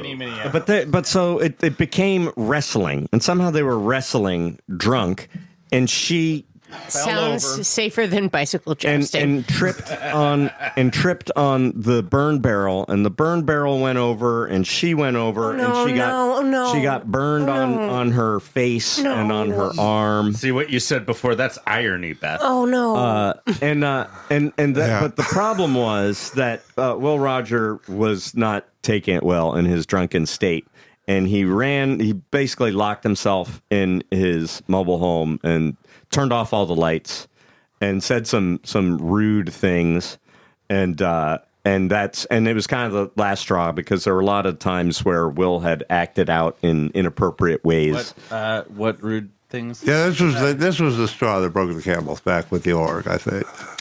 Seeing as it was And with the secondhand, I won't repeat it. DPW. Like I said, it was the Mini Reno kids. It's accuracy that third. were going to Nothing go here in is front of liable. them, and I saw them, and I was like, "No, I'm going to." In fact, You I could can hear, repeat it and I could I'll hear keep everything Coyote talking to you know Will what- as do we you- were coming do you up, know- and he I goes, know what he said. "Even Otto's with them." Go ahead, then. No, you go ahead. Oh, you want me to say? What'd he say? Yes, I It's want like- you to say it. I know you're hurting, and I know you're in pain, but all I can think about right now is eating your pussy. Yes. Wow. Yikes. Yeah, you got to go. Yeah, it was a little inappropriate when people are trying to administer first aid to a burn victim. It's callous. And turning off all the lights and everything else, and so then the next That day, was creepy. the next day, all the DPW people basically got together as a unified action and went and told Will that he was on that they were calling him out for this behavior, and that it was, Either he had to go or they were going. and Oh yeah, no, we stopped work. I actually wasn't there that day. I was on Playa, so I wasn't on the ranch, but I still lived on the ranch. So like, there's like a little like back and forth, and I went to breakfast, and the ranch food guy, Dr. Fikowski, Dr. Fuck off. Jeff, he's Yeah, Thomas. Jeff, that was Yes. Jeff Thomas for the record. He's fucking amazing. He gave me food and said, I'm not going to give you this food unless you take a shot of whiskey right now. And look at my That's a scrotum. fair request. That's And you a must fair look at my scrotum as well. And so I took a shot of whiskey. But he gets to keep his job. He is dead. He is dead. Well, And But- that's why he gets to keep his job. That's right. you get to go to meetings when you're dead. No, but he was so committed to it. Can't be He's like, fired "I'm not if you're going dead to either, give you right?" food unless you commit to this thing. And he's like, you took a shot. You're now doing a work stoppage. Like, that's it. No one is working. You don't get food unless you stop work because of this shit. Yeah, I mean, he's pretty much had a reputation at the time for being something of a womanizer, and so that was kind of the last straw, I think, for people. Yeah, like I said, that was a straw. I mean, when it I was first- bad enough on its own. When I first came to the ranch, we polished off a bottle of Maker's Mark, and we were testing the safety valves on the little green propane canisters. We were doing Yes, you that by do. throwing them into the burn barrel. Yeah. And I remember I said, "Hey, watch this." And I went like this in front of the burn barrel just as the thing exploded, and it shot out from the burn barrel between my legs and hit the Oof. And they were calling it Metrics Mark after that. And it was like a big cloud of flame gently kissed my eyebrows. Oh, and then there's the kabooming burn barrel contraption thing. Oh, what the bee or whatever it was that That big Drop box Sam that they made? burned all the cardboard Oh, and yeah. shit in, and then somebody It's a gigantic metal incinerator. stuffed it full, like full, overfull of cardboard and lightwood, and a whole bunch of gasoline and kerosene. And when they lit this thing, it flew. It burned people. Like the door blew off and a flame There've been shot a few. There's like 60 feet that way, and another one came out the chimney, We used to do a thing where and the thing launched off the ground like 10 feet. It was I would crazy. paint with gasoline on the ground, leading up to a little fire. But I would do it in such a way that I wouldn't get the gas can on fire and all the like. I was. It You're a looked- professional. But the problem is that people then see you doing it, and they don't have these same thoughts in their head about how to do it in a proper No, way. I couldn't And- use and my that's hand when- because I had. Yeah, and then now the gas can's on fire, and they're swinging it around, and flaming gasoline goes everywhere. And we had some fires in the lumber section of the Rose, where we did a bucket brigade with traffic cones. Yes, I remember that. Remember It that? was lunch. Yeah. It was lunch, and then all of a sudden there was like There's like a smoke. fire out. I don't know what And, it like, was from. Sam was like Welding on something out in the weeds. Now, I'm picturing this, and I see a kind of an inherent problem. Of traffic Do you cones see as an brigade buckets. inherent solution? Hand underneath, hand on side. Yes, that's right. You held, you pinched the pointy end so that it didn't leak, and you filled it with water, and then just as long as you had a hand on the bottom. You know, I guess I had forgotten that traffic cones have kind of a broad range of rigidity. Yeah, you can pinch the top. It was also the only things we had. It's kind of. We also we had. I assumed it wasn't your. By the time they got the water truck over there, they'd actually put it out. Yeah. They actually got it put out. So. Oh no, we did it. like that was lunch. But there We're were like, okay, well, shit. there were instances of people getting burnt. Well, duh, Burning Man, right? But I mean, we're literally playing with fire here. You know, I gotta say, I don't think anybody got so much as a splinter doing frog bat. Never, not that once. Shit was really dangerous. Just shooting at this frog bat. Well, and we had. I remember it was hilarious when the propane tank comes rolling out of the thing on fire. It was fantastic. So the thing about frog bat, because I'm a professional, is it's guaranteed to make you shit your pants while you're smiling from ear to fucking ear. Hop, hop, hop, hop. Flap, flap. It's a motherfucking Frog bat.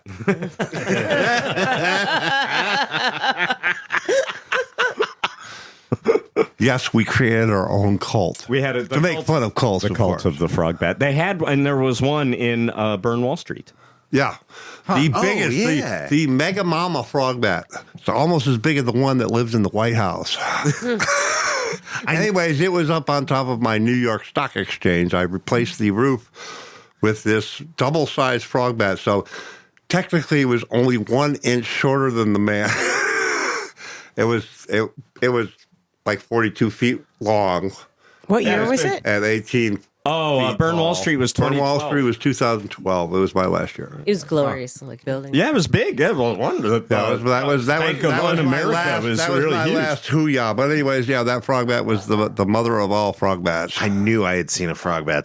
We had money with. It looked like a demon on top of that dollar building. bill had Otto von Danger with the fire all over it. So we printed a bunch of money, and Otto printed a bunch, and then I went and devalued it. Okay, these are actually collector's items. Cartoonists for The Simpsons. Dave Silverman, yeah, David Silverman, a friend of mine. And there are two denominations: the drugs, $1 and $5 gazillion. $1. It's $1. Yeah.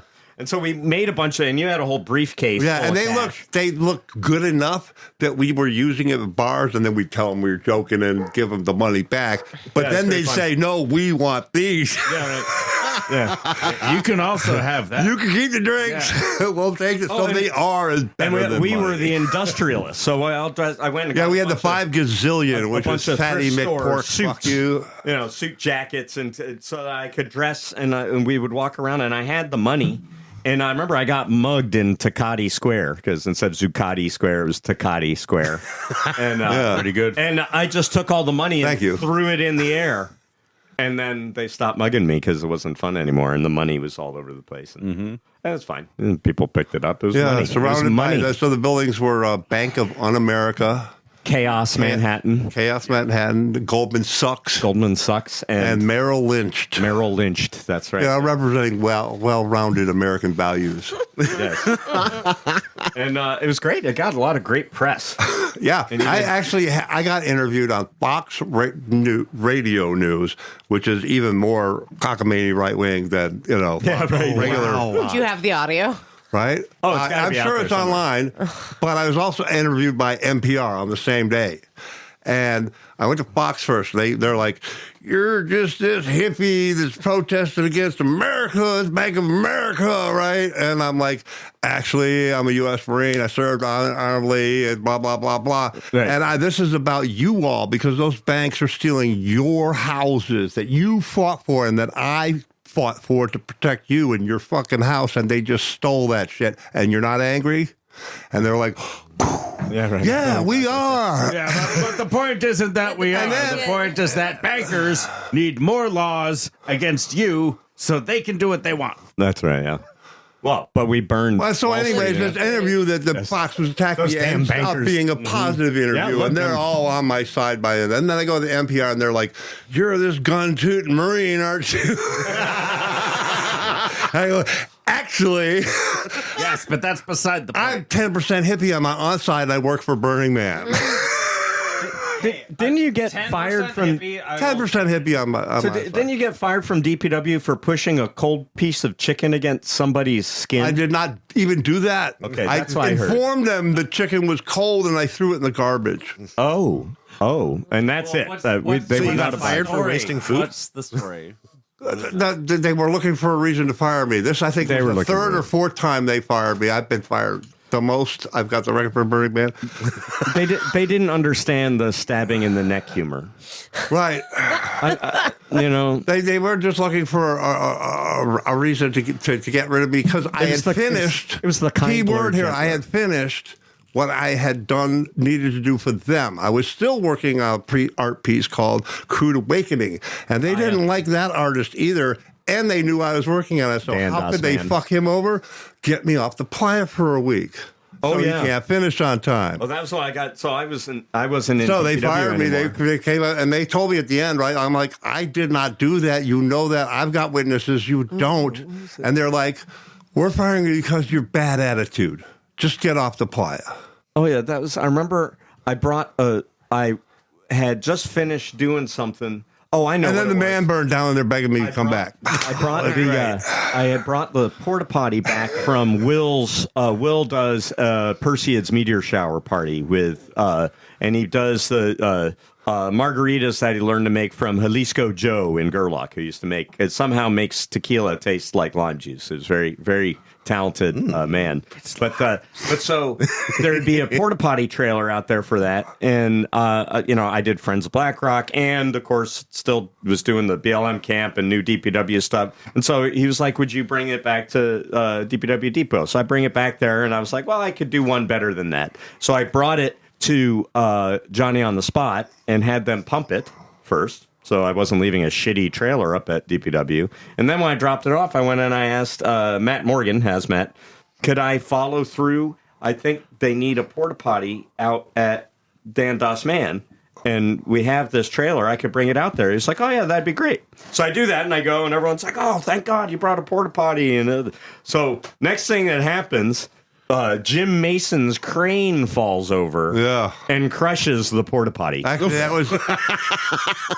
And this is actually a good thing. Again, I was not there. I'm the truck guy. And no, that crane is not rated. It cushioned the fall of the crane. And it actually, so the porta potty is cheaper than the crane. And they were able to... So the crane was not damaged beyond use. That's correct. Because it crushed the porta. But again, the story was... And so everybody that came up on the job site, like when I finally was able, and yes, they were late. So when I got back into Burning Man, I had to drop my camp shit and just boogie out there. I worked 12 hours straight trying to get the tower done. We're getting the top attached on and stuff. Yeah. And the first thing I see is this frickin' porta-john just crushed by the crane. I'm like, oh. They rebuilt. So Dan Das Man ends up buying the trailer from the company, and they just rebuilt it so that your head is sticking out. Yeah. Oh, you can still use it. Yeah, you can still use it. But you can still see the Mr. Clean was trying to escape. He was like, Metric, why was that? I told you to bring the trailer to the depot. And I was like, well, and I did exactly as you said. And I got it pumped and asked Hazmat if I could. And I was like, don't put this. You're trying to scapegoat me for this accident that happened. Yeah, that really sounds more like a crane problem than a trailer. Yeah, right. So one of the problems we had, especially in the early days after Mr. Clean, was the transition of the more corporate types of Burning Man taking control over the builder types. I used to think we were all that in left this me thing as together. like a buffer between the DPW and the staff, and me and Marion. The first year Mr. Clean was gone, bumped heads on just about everything. But by the end of that year, she really realized everything I told her was right. And the next year, she listened to everything I told her, and shit started working again. It took him a while to become there's a difference between running an office crew in an air-conditioned building in San Francisco and a work crew out in the middle of the desert. There's a difference between anarchy and a nonprofit. Right. And, and me and Mary are great friends now. So, that was just when we first met, we didn't. God bless you. We didn't see eye to eye. She thought of things corporate way. I thought of things build schedule way and take care of the troops because, that's the deal. CEO is a different job than platoon sergeant. Site manager. That building that HQ used to be in on 3rd Street just sold for 1/10 of what the company paid for that bought it. Oh, wow. Just a few years ago. You know that building wow. that Burning Man used to be in when I worked at the Child Abuse Prevention Center up on Haight Street. We bought that building for a city program, and they were just like, hey, you need to go and check out our new site. I was like, yeah, I do. What's the address? And they gave it to me. I was like, well, that's fucking familiar. And I got down there, and I was like, yeah, it turns out I don't need to do a walkthrough of any of this. So, of all of these builds that you've done in different situations, which one was the absolute most fucked? Most fucked build? Yeah, most fucked build.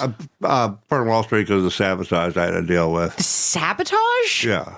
Okay, well, I'm going to need more information about that. Build Wall Street. The Jews. Also, Globalists.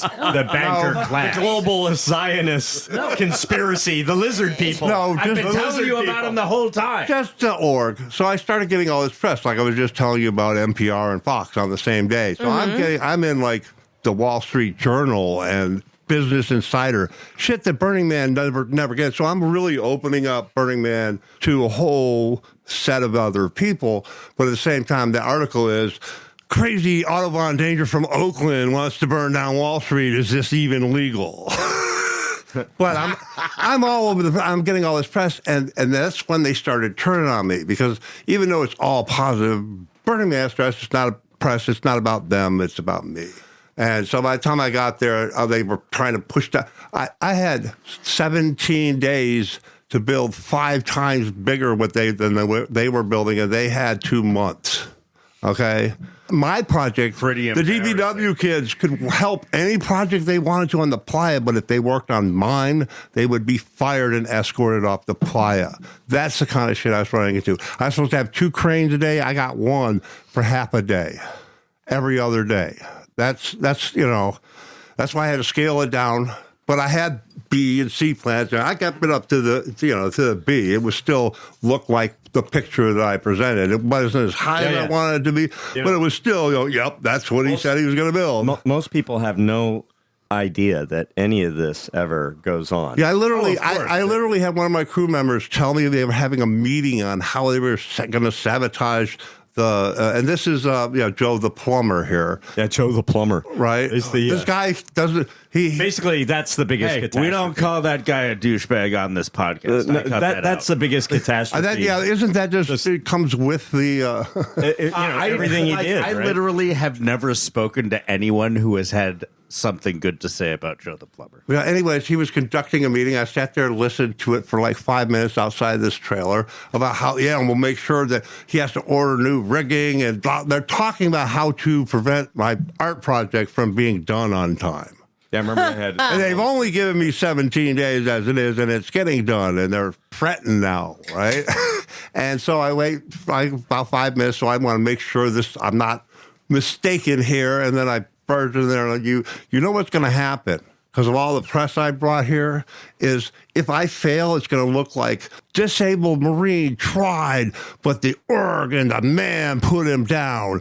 And there goes your whole reputation at Burning Man for being, on the side of the, artist and the people, the working man. Yeah, and I used to camp with a lot of the man-based people at Jub Jub, which is the whole Reno crowd. And that was Lou Zaumeyer did the UFO. But then he, they wouldn't give him credit or something. I don't know exactly what happened there, but there was a big falling out, and they basically replaced. So it had been a crew doing the man base for a number of years. And they just fired all of them and replaced them all. Yeah, because that's the lesson. That's the lesson of, corporate America at all, is that labor is replaceable, But then it didn't work. But most people don't care. Well, you see, that's why now it takes them like 5,000 people to build what 45 people built. It takes No offense. These kids, most of them aren't builders, or they're up there to party, and that's what they do.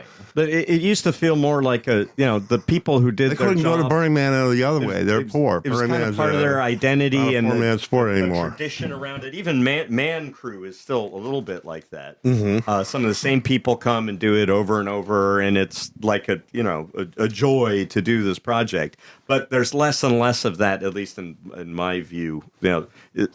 Well, and and the thing is that any crew gets that feeling of camaraderie, and so I'm sure they're now the people who are doing now it's all one man base, man crew is all one department apparently. Well, and I did man base this last year. Yeah. Yeah.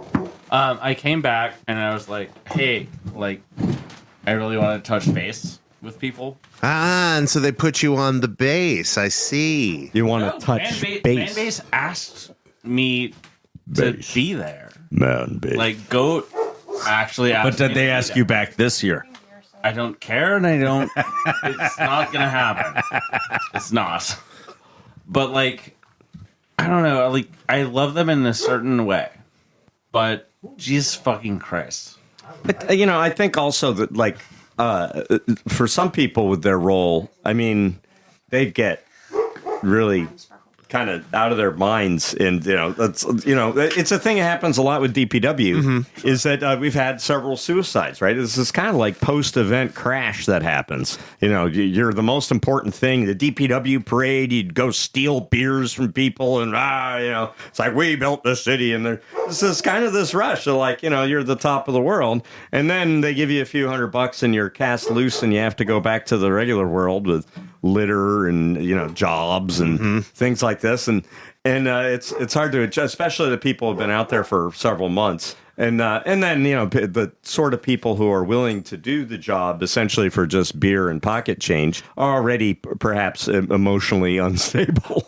I think it's also and also like I love those people. yeah. That's what I was going to say. Those are my friends. It's Like, I want them. I want to see them. I want to find them. It's a community environment that most of us don't get to touch or interact in anything like the same scale. We brag about the old 45 building it, but no, I love the new kids too. They're fucking awesome. We make fun of them, but that's all in camaraderie, like Marine Corps humor. What did that say? What did Joe Stalin said? Which bit? Humor is like food. Not everybody gets it. That's right. Yeah. Black humor is like food. So people like to load on to the whole org thing, and I kind of in the org, they were learning that this whole thing has been a learning process for them. They're still learning. That's been my position all along. That like, and they're good people. I mean, I worked with them. Right, a bunch of artists. And we don't all of a sudden we don't to figure always out how to see eye to manage eye. a $1 million event. Well, yeah, and labor. And every once in a while, they a lot of what we're talking about here, how do you go the plumber? How do you do labor at Burning Man? And I mean, I remember I had a truck trip where the guy that wants to do the job. I had to He go. couldn't do. He wasn't qualified. I had to do drive this rental truck to go get. It was the first time that the Center Camp Cafe had the shade and rigging design, and I had to get the shade cloth that was going to complete this, and there was concern that you needed all the pieces for it to be structurally sound. And so it was important to go get, but then they lumped me in with these two gay Latino guys, one who spoke no English, and they were bickering the entire time. And one of them was supposed to help me drive, and he never did. And so I never I never caught up on sleep. And it ended up like I had to go in this neighborhood in Santa Rosa to get the cafe stuff for them. And I just barely hit a car on the street on a Sunday, and it's a Latino neighborhood, and everybody's running around the street, kids everywhere. I'm like trying to not kill anybody. And now they're all piling on, and you need to call the cops, and blah, blah, blah, blah. And now these guys are like, they're all talking Spanish together, and they're like ditching me. And I'm like, no, we need to go and get your stuff down this little alley with this big ass truck. I come back around, after the cops come and everything else. Well, I was expected. They were mad at me. Well, one, I had an accident, albeit a small accident, but then this was like somebody else's rental truck. It wasn't like Burning Man paid for it. They convinced somebody to let them. So you're talking about use, a $200 and I'm like, no, I'm working on a Sunday. This is not my responsibility. This is a work-related accident, and you need to take care of this. And that they were criticizing me for not sucking it up and taking one for the team. I was like, disloyal. And I'm like, yeah, right. So this is a one-way street, this loyalty, kind of like a Donald Trump thing. And that is exactly what it was. As I was expected to take all the risk and do all the work and be lucky to get what I can, because there's 10 other kids all falling over themselves to have my job. Hey, the org isn't a Donald Trump. The org is successful. Nice. It's had multiple successes. I don't think he's had multiple failures. How many times has that motherfucker been bankrupt? 7? Constant. Right? Oh, This is the guy that think is the business genius. The problem is it doesn't even matter when you're. I mean, once should be enough for you to know that he's not a business genius. He just plays one on TV. That's the thing, though. The news tries to get you to think it's about that. It's not about that. It's about the fascism. Yep. I It's also all about the white supremacy. I rented and a trailer to Christo Grover fascism. Yep. Whoa. I wrote, And now you might as well throw the Zionists in there too, because they're jumping on board. Grover stayed at First Camp a couple years. I remember. And I rented the trailer to him. The one that you buried? No. I had so after ranch manager, I had BlackRock Rental. I had a trailer rental company in Gerlach, as well as being the executive director of Friends of BlackRock. I did a lot of stuff, and so I rented a trailer to Grover Norquist, and the guy who went on the Appalachian Trail, where really he was stooping abroad in South America. Wiener. Yeah, no. that's- No. This guy was Mark Warner or something like this. Yeah, Mark something. North Carolina. Or South something. Carolina, something like this. But at any rate, the first And he year, went on this. I love to hiking pretend trek. that I'm going backpacking. But yeah, he was hitting up with that fucking South and American term. but it was great because it was like Americans for Prosperity sent the check for $3,800 that rented the trailer. I took a picture of that shit. So I was like, is it ethical to take Koch brothers money for my rental trailer? Yes, it is. I needed that money. Yeah. But And he was like a little Boy Scout. So the first year I rented him a trailer, it was last minute. Chicken John calls me and says, "Hey, there's this political guy from D.C. He needs a trailer." That's all he said. That motherfucker. And that is how he would fucking phrase that. Yeah. I'm just saying. That's all I'm saying about it, but for fuck's sake, chicken. So I rented I got the trailer from a coworker. At this time, I was working at the Amazon fulfillment center. Whoa! You okay? Oh, there you go. See, that's He's what doing happens. great. No, he's a professional. I'm the one that's supposed to fall down and shit. 'Cause I'm the cripple. Doing pratfall work. DPW. You got me covered. Thanks. Can I ask you guys? Fall down now. And now, can you ask? Can I ask you guys more about Shooter? Yes, Shooter sure. is someone I who was is gonna fucking do that. exists- I told you that inside. Now you're copying my transition. Shooter, slobber, stabber. Yes, please. you are aware of this human being in their. I am. Yeah. Yeah. So Yeah, we've been collecting audio for a while, and we're getting very nearly to the point where we can just put out a story about him. Oh, on Just Schaber. Sure. There's a ton of people who. Caleb. Yeah. Caleb Schaber, yeah. Yeah, I know. He ran for mayor of Seattle. Yeah, did his, run for mayor of his Seattle. father, like me, is a Marine and an artist. His father just died recently. Yeah. Wait. Yeah, I met him after Schaber's demise. He was in. I met him in Reno, and talked to him. Yeah, a for while. the, he was a very sweet man. He's an art professor at a college in Michigan. Oh wow! Wild. Yeah, and just the one kid. Well, you wouldn't again after that, would you? Yeah, right. But It looked just like him. They looked Yeah. so similar. Yeah, you It was could crazy. But so I met Schaber because he was out there and he did the shade thing and he would make little video stuff. And and he was another person. I didn't have my own crew on the ranch, so anybody that I could get to actually like do things. And there were a very few people who lived on the ranch for a period of time to help do these things, and that was Schaber and Pepe Nickelfinger and a bunch. And he had his own like little area. like, what out time on the period ranch. is this? This is 02, Early 03. 2000s. Yeah. Right on in there. And Before he went to Iraq. Yeah, way before. he went became friends with Wheel Gunner and all the National Guard guys, and then he got embedded with them in Iraq later. So he found the people he embedded with at the ranch? They were, wheel gunner. He made the flamethrowers Right. for a bunch of people's art cars. Specifically Wow. Will Roger, yeah. That's So so I don't cool. know if you guys know anything about tactics, but yeah, when Wheel Gunner's unit was, they said they gave them time to know that they're going. They're like, in 8 months, we're deploying to Iraq. So, get your shit together. And Army tactics are way different than Marine Corps tactics. I took a couple months and taught him everything I knew to keep him alive. When he came back, he actually flew in the Bay Area, came back and thanked me. Because he did get in a firefight. He did what I told him to do, and it kept him alive. Did you notice any difference after he willingly subjected himself to that torment? Look, war is experience. Some people just have to find out for themselves is a fucking bad, stupid, evil, horrible fucking thing. It's a Jewish I went guy. through that process. A Jewish guy with cut here tattooed in Arabic on the back of his neck with a dotted line and in English in the front. just in remember. case. Yes. Right. I remember that. Yeah. Uh-huh. Yeah, so Chopper was always on the dark side, and he always had a little. So right when and is on the borderline suicidal. I think depression state there was a he'd bit go of, through. So he did have, I think, which was common up PTSD there. from that. It is Gerlach, Nevada, in the middle of the winter, and this is before Burning Man was a big deal. There was nobody up there. Some old folks.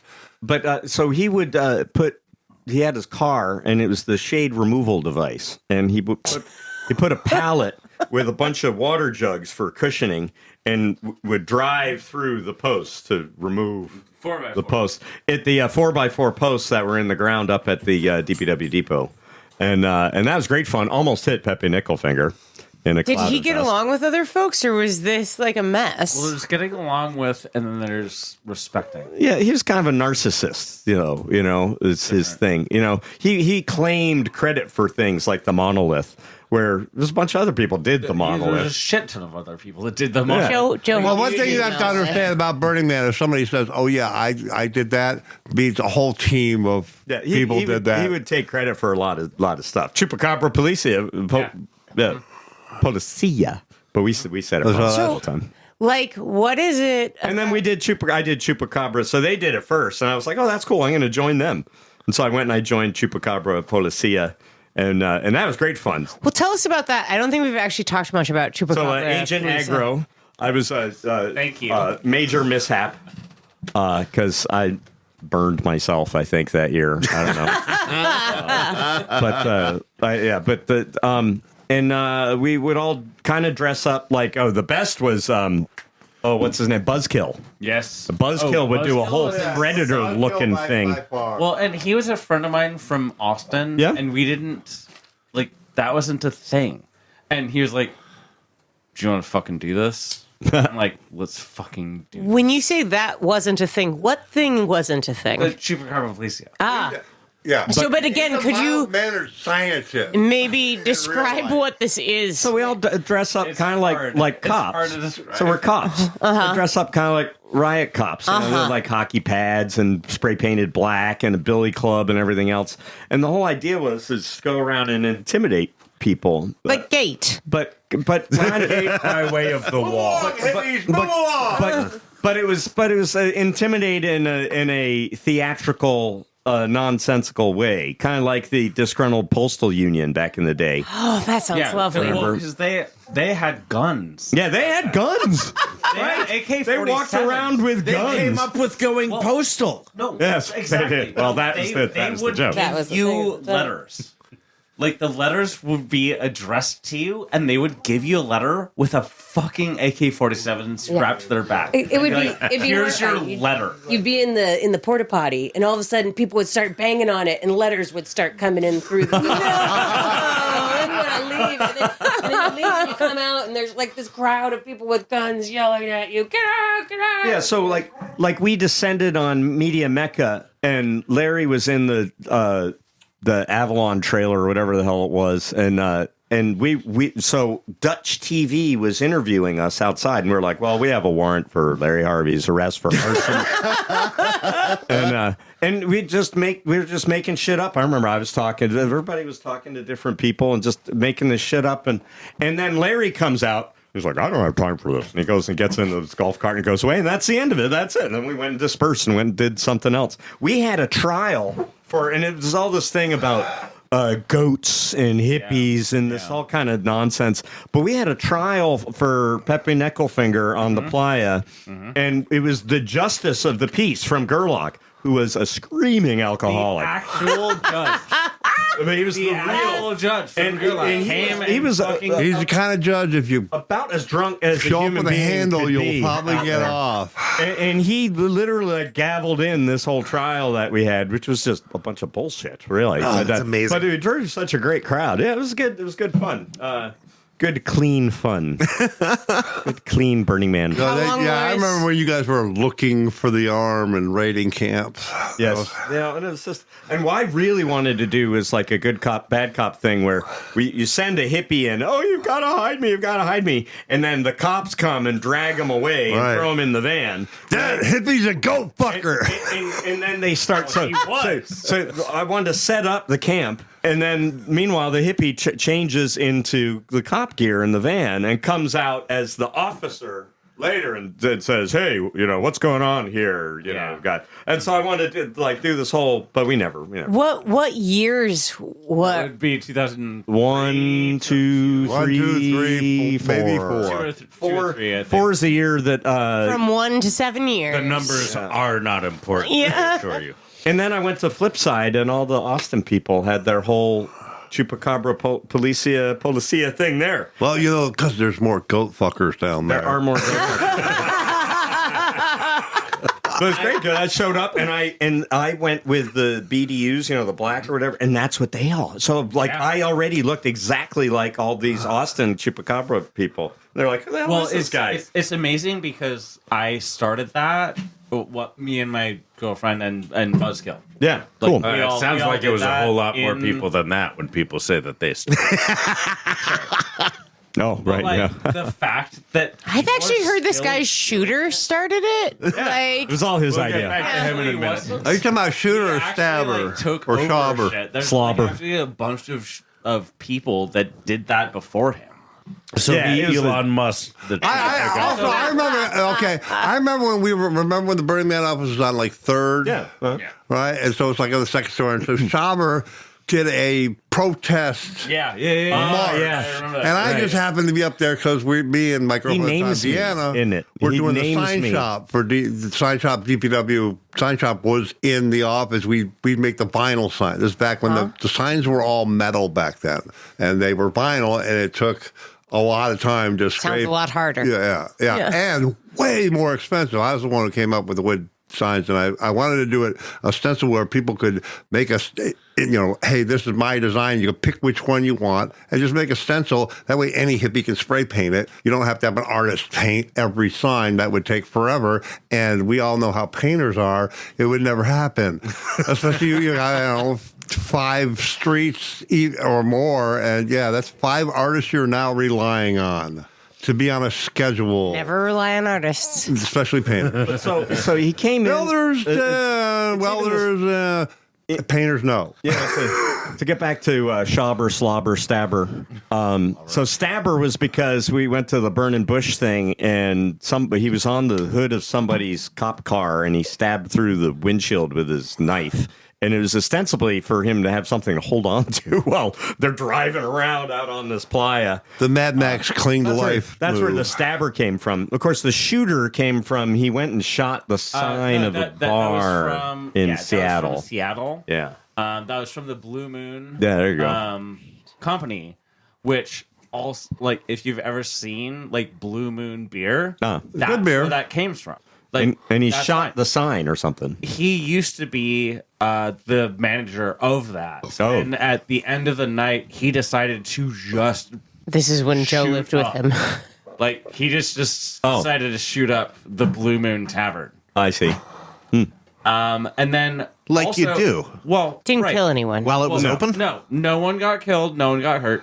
He went to Burning Man and said, "Look, I need a job that's going to let me do this." And had soap playgrounds. You got to remember, back in the day, we had like drive-by shooting camp. Fully back in the gray. Yeah. And they're like lots of guns. yeah, So guns were not banned. Guns were not banned from Burning Man until this is a 2005. job, and we're gonna tell the government that it's okay. And so that's how he fucking got his job at Burning Man. Well, and he put together like his whole shade proposal, and it was like wood and barbed wire, and it was all this like nerdy thing. And so they loved it; they ate it up. But it was really like Low Dog and all these other people who were, and it was really Bob Stahl from back in the day, Billy Bob. Well, he was the guy who he made a shade structure for himself, and then like Crimson sees it and was like, "Oh, I can have one of those." But want do you one of guys any opinions or any knowledge of Mr. Mars? Peter Mars. Yeah. Actually, I lived in a house that he was Yeah, I was working just on. talking about Yeah, 'cause- Yeah, we're no, probably cutting all of this he's kind of. We drifted apart. motorcycle guy. Well, yeah, he's a. Very much Everything's motorcycle. He may be a she by now. I don't. He flirted back and forth in that Yeah, category. who did he date? Did he date? He's Brooke Buchanan? non-binary. Non-binary, in yeah. an admittedly very psychotic way. yeah. He like did goes what? by Mr. Mars, but doesn't have a gender necessarily. Right. While still being very misogynistic. Yeah. Oh yeah, he is that way, isn't he? Yeah, he is. Yeah. Okay, maybe this is the button. Anyways, he's a good builder. Good guy. Yeah, it's good. You know, I mean, I never had any issues with thing him. is, Built I like sometimes I don't. But I'm also a recognize 6'4" guy that most people because it isn't directed don't at me. do dumb shit You know, around. and it's just some dude hanging out. It's like, whatever. Remember, Ceiling And then- Otto and is then watching, suddenly, and like, a you're woman doing walks it in, wrong. And it's like, oh, you know. It was surprising and unquestionable. But so Shooter, he did. question it now. So when Shooter died, Yeah. Yeah, his, in town. his camper where the deed was done was on the main street. Yeah, And it's right by. and you could see the holes, right? And so for those of us that, were friends with him, do it you was wanna go not into the exactly whole the thing? greatest thing to see every time you drive into town. So I asked his father if I could get rid of it properly. And he's like, well, how do you want to do that? I'm like, well, frog bat, of course. Frog bat. Yes. Or Wow. So we took camper. that thing out to the spot where I used to blow up the frog bat. and put the frog bat on top of it. And put the frog bat on top of it. We got some of the man crew to jump in and give me a hand. And we got the frog bat up on top of that. That's right. And we Is filled that it with, me and the Elo. various things that go boom. And then, that line was pretty big. It was like 250 guns on the line. It was I had range masters, but it was at the point I was like, ooh, do I do this anymore? Because it's, even getting to the point where I might be worried about something being, I not be able to get there and stab them in the neck in time. I got to go all the way over there. Yeah, that's a lot Are you of necks kidding to me? monitor All at once. the way over there? you gotta had- That's a long way to go just to stab a dumb piece of shit. At that point, you need to deputize a couple of stabbers. After, So it went up in a blazing inferno of explosions and gunfire. I think Sauber would have appreciated that. After I had His left- dad did. His dad was like, that was the best way ever to get rid of that thing. after I had left, And the the townies work also. ranch, Yeah, they're like, ugh. and part of what had happened on the work ranch was that I was trying to get some of the people paid. I was trying to clean up the work ranch because we got sued by a group of neighbors, including Mike. So Stewart, them who I damn mentioned dirty hippies down there with their rows of art. because they didn't pull a single permit to do anything out there, and so it was, Permits are hard.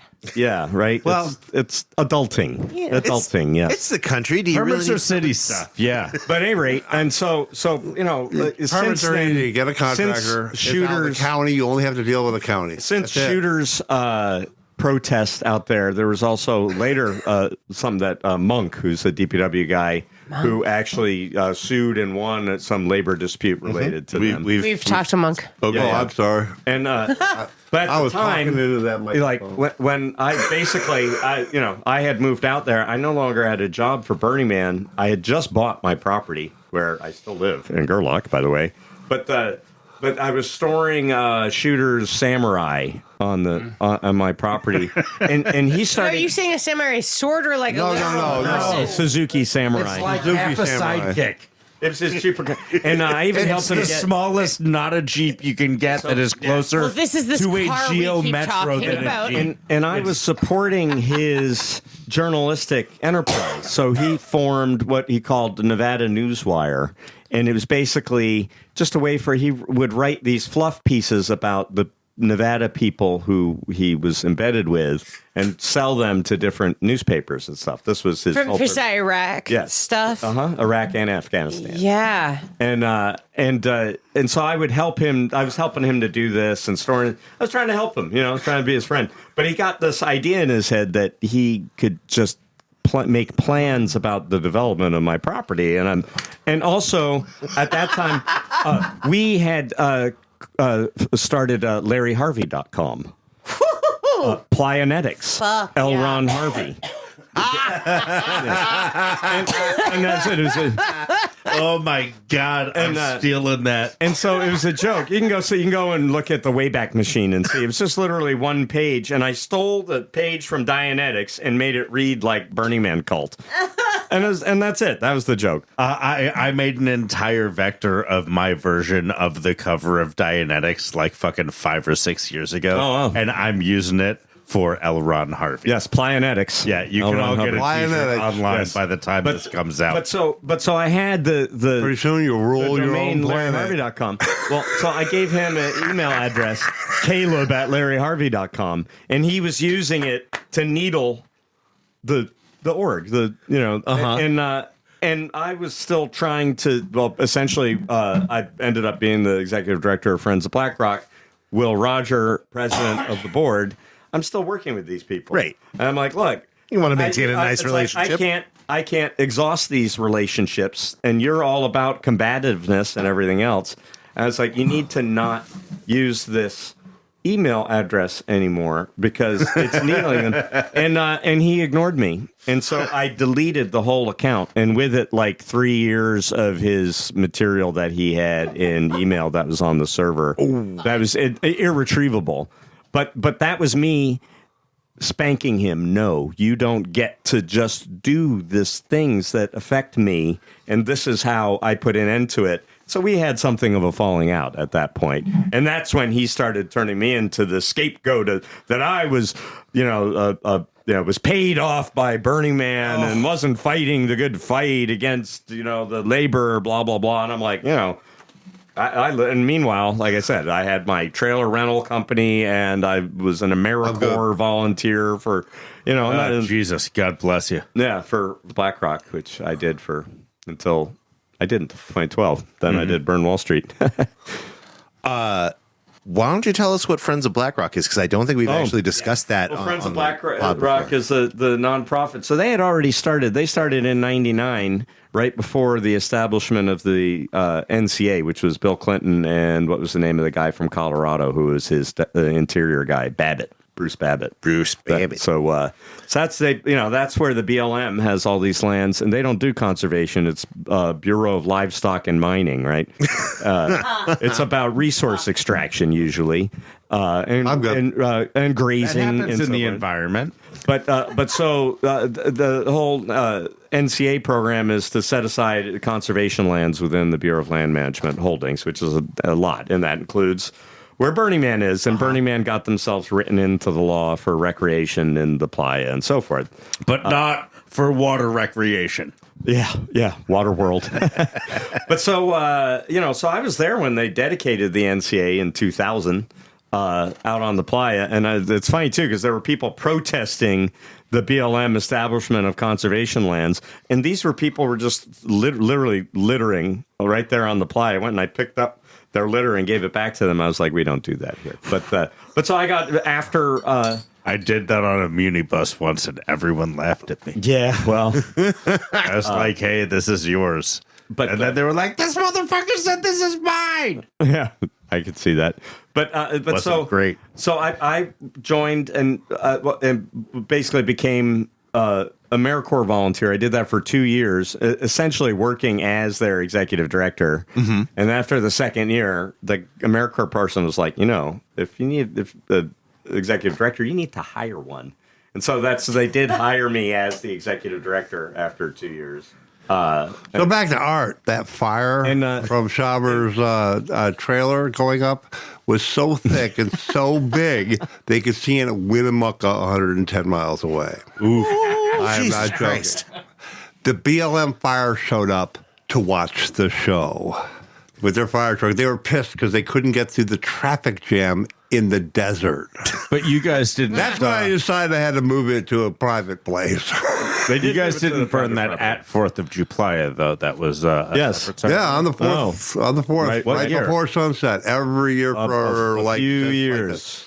Like seven. Yeah, we did like 5 or 6 of them all together, consecutive years. Yeah. Before, up to then 2013. So then we moved, I've shot a frog bat. I don't think I did the one on top of the trailer. There's the one on top of the trailer. I think we did one more year out there. The first I think I was there like 2009. That's when like the bushes caught fire, and we ended up just putting it all out. And but then we moved to that was the year with the orange Iverson smoke. Ranch. We moved to Iverson Ranch, and that one was fantastic. Yeah. The first one we did, that was great. That was the one with the rolling propane tank coming out of the fire. That was top notch. Yeah, that was the year about Burn Wall Street. That was 2012. Was that late? But but there was the year before we did at the Iverson Ranch was also awesome. That was the 3-headed Fukushima frog bat. Yes, I did not. I don't think I made that one. I thought I went to all of them. I don't know. It was usually my truck. There was a bunch of them, and there was another one just a few years ago. The head flew out of the back of my truck, right? And some people coming the other way collided with it in the middle of the road. 2 rednecks in a pickup truck hauling motorbike. The ATVs, yeah, right, or ATVs, 3 of them, yeah. 3 ATVs. So the story was we saw a frog bat trying to eat rednecks with a pickup truck and their ATVs. Amazing. Time to get the posse together. Almost no damage to the truck. The complete, almost no damage. There was a little. And I had to rebuild the head, and I had to take it out of my budget. A little bit of green paint. And one of the little steps up to the truck has those little step things was a little askew. But other than that, it is Not really bad. almost, it's pretty lucky, actually. But the head was all chewed up. That was the pieces up. And God, I built a new one. I remember I had like parts of the head in my yard for a long time. Because, those are collector's items. Frog bat bones. I ended up burning them, I think. Otto, I haven't seen you in a long time. What do you think about Burning Man now? It's a different thing, and that's fine. It's not my thing. I'm not able-bodied. One thing you got to understand is, at 2002 was basically, or 12, was basically the last year I could walk without assistance, and I was hiding it in 2012. If you see me in the movie Spark, you'll see that little gimp. That's the best I could do to hide the fact that my right leg wasn't working anymore. Okay, I was in extreme amount of pain through that whole build. It was my last heart and soul with the Burning Man.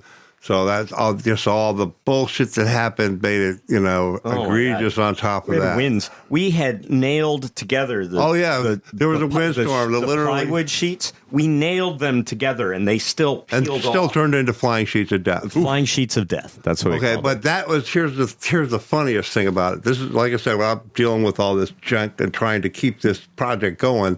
We had this big windstorm. It was like 90 miles an hour wind, and it was right, and it knocked part of the man base off. Right, they hadn't put the man up good yet, which was good. Otherwise, it would have come down. It would have. And the entire first level of the temple, which was all they had built at that time, it's now flying sheets and stickers of death. And so the org is freaking out, and they book out, of course, to the temple first because that's their baby, and they get scared and they can't find their way. They find Burn Wall Street because how can you not? It's Wall Street. Freaking huge. It's big. And they're hiding in the Bank of Un-America. Okay? In the corner, right? And I'm running around, so we had the flying sheets of death. I'm running around making sure all we have is ground anchors, right? And they want me, I think it was 5/8, which is more than good enough cable for just to hold these buildings down. we couldn't install them because Burning Man wanted me to go up to like 1.5 inches, some crazy amount. Jesus. I had a special order. This is how they fuck with me. Yeah. I had a special order metal parts from Chicago and have them flown out so that I could put. So I didn't have anything but the base anchors and my own engineering of how to hold the buildings together in windstorms. And this is, of all my buildings, Bank of One America doesn't have windows. So it's taking the most heat. But I cut slits all the way through it and then reinforced on the outside with these 2x4 pillars. Can you tell us what it was made out of? 2x4s and Plywood. plywood. Right. Yep, It's like a flat Facade. It's a facade. It's a facade. It's a big giant sail. Right, and actually, and so I also put gussets in there that made like a 5 cathedral stories. look. Yeah. They started at 12 foot, and then they went, they got smaller and smaller until they got up to the top. So it looked like a cathedral on the inside, a blood red cathedral, Bank of One America. Right. Mm-hmm. Oh yeah, and then So they're in the inside corner, is and big. I'm in the middle of this is a multi-day argument I have with them over the rigging, and they're hiding in my building, and it's fine. It's just waving a little, a little flop flop, which is nothing compared to everything else right now. Right, flying sheets of death everywhere, and I look at them, I go, the anchors are the only thing in here. That special cord you want, that big thick stuff you want me to get from Chicago for $46,000? Yeah, it's not in yet, and you're safe. You're hiding in the building. You want me to get this bigger stuff for it, and I can't install the regular stuff because, you want to try to screw me some more. Everybody else's shit's blowing down, and mine didn't. What's that tell you? I'll tell you what, Burn Wall Street is the one burn that I remember that was like more impressive, slightly far away. Oh yeah, yeah. Like usually I want to get right up close to a burn. Yeah, because it's the multiple buildings.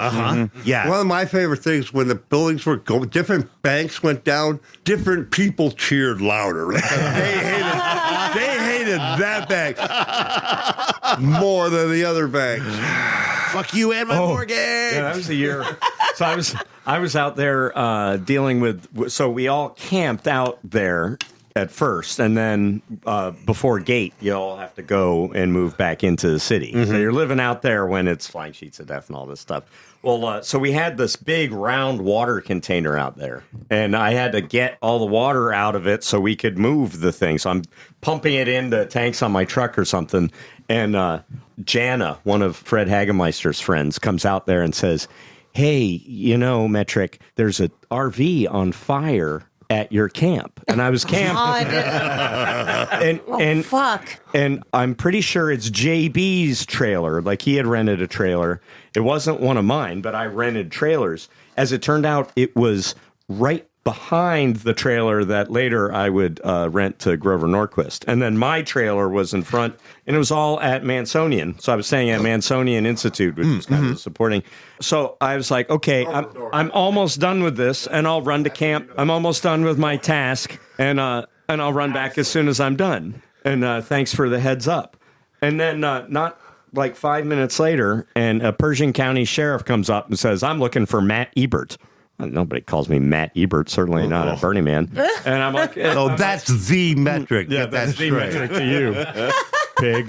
But no, but he comes up to me and says, so are you Matt Ebert? I'm like, yeah. And he's like, oh, well, your trailer's on fire back over there, man. and he's like, aren't you the guy who rents trailers?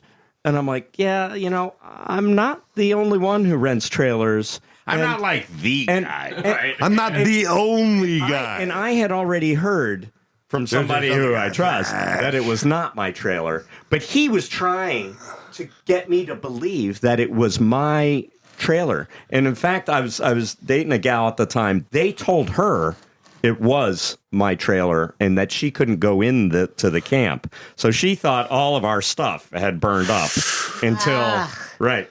And I get there, and the taillights of my trailer, which is right next to JB's that burned up, were all melted and looked really kind of cool. And but cops are dicks. Yes, moral of the story. Oh, cops I are don't dicks. trust them. No. Not in They're America. not That way, now that you're going to Europe or they're like allowed to lie Scandinavia, to that you. you can actually, cops are actually good. They'll help you. They don't want to murder you. They don't have guns. They have to go get guns if they even have them available, Cops or without call guns, somebody that has Trust guns. slightly to more come. than cops with. They're very ranger shaped. Yeah, they're very rangerish. Well, and the As in Lovelock, park ranger. the Pershing County people are they don't see a lot of money from Burning Man. They get this work out there. They're ideologically conservative, religious people who think that it's an abomination that this thing should exist. There's sin going out They there. really freaked out at the Jiffy Lube articulated sign. Really feels like we're doing something right. Get in, get off, get out. The only time we've ever been censored. Yeah, that was I just thought that was hilarious. And that was Joe Olivier, who was our friend who started Mansonian camp. Oh. That's Jiffy Lube. That was his camp before. Yeah, the gay sex camp. Wait, Jiffy Lube was about. I thought it was about oil changes. I thought it was about oil. Jiffy Lube. It is. Fuck. All right. How many times did you get your oil changed? I got my oil changed so much. Whole new meaning. I thought it was about making paper dolls. That's what their sign led me to believe. All right, dear friends, we are on the countdown to the end of this. Is there anything you would additionally like to tell our audience about your work or what you're doing or anything you're interested in? Any stories about Shooter you haven't told us? You can. Well, so we touch on Friends of BlackRock. I did that until 2012. Set up. They do concept. They're kind of more Friends of Burning Man now. All the board members are Burning Man adjacent in some way or another. And someone asked me to please help them start a new nonprofit. So I helped found the Stewards of the BlackRock Desert, and I'm on that board now. I'm their secretary treasurer, and I just got a FCC permit to build another radio station, KBRU, BlackRock University. And it's going to be history of the BlackRock with public service announcements about know before you go, responsible practices in the BlackRock Desert. And the idea is that you'll be able to tune into it. You'll learn something about the desert. You'll hear it's basically for visitors to be able to tune in. And then I'll do music in the evening. But that's it. That's what the program is going to be. Oh, how fun. That's rad. great. I do have to say that Metric's radio station floored me. I used to do KDPW. He did KDPW, and I listened to it a bunch, and It was cool. It introduced me to a ton of things that I still That was- hold and genuinely in my heart. I had computers that I got from because back in San Francisco back then it was going 486 to 586, so you could find computers on the sidewalk. They're just cheap. So I had a bunch of these. I turned them into basically MP3 jukeboxes, and I had it set up where people had their CD album things. I was like, here, just load your CDs into the archive and make your own show with your music or other music from the archive. And so all the DPW people loaded up the hard drive with all of this music that I had, L7 or, different, punk bands. And you're right, I don't know, I never heard this band. Nashville Pussy. and Sure, the all like. this great stuff, and Mojo Nixon, who I knew, and but it was Rest in power. But so it was a way to make this archive, but it was everyone's music, and then I recorded their voice, KDPW. Yeah, I remember all those things. I remember. Yes, Summer Burks, who did. Do you have any of the audio sitting around? That hard drive, as they say, shit the bed. Oh no!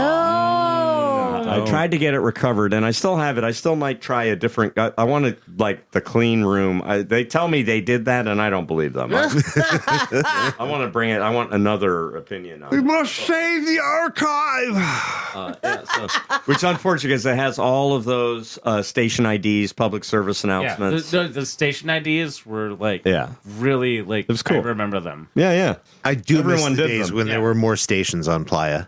It's all full up. Now, what's odd is that I actually have a construction permit, not only for the low power FM in Gerlach, but for a secondary location at permitted Playa events. Ooh. So I'm going to be the first person with a licensed FM radio station on the Playa. Oh, fun. Yeah. So looking forward to that.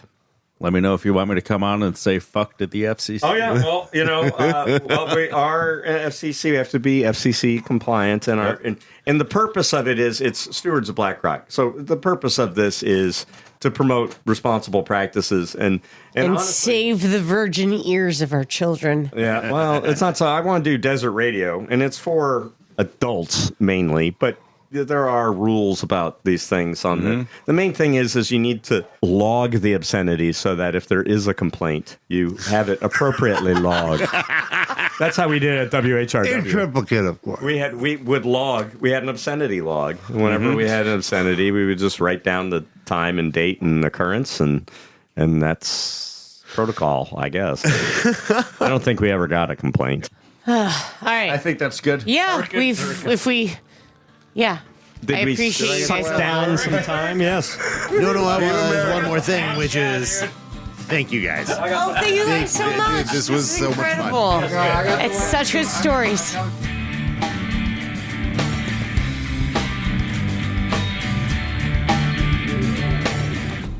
And that was Otto von Danger of monopolizing the conversation. At some point, we will have Metric back on the podcast for a 2 or 3 on 1 story extravaganza. And at that point, you'll hear the end of some of those stories. This is a Burn Barrel. Goodbye.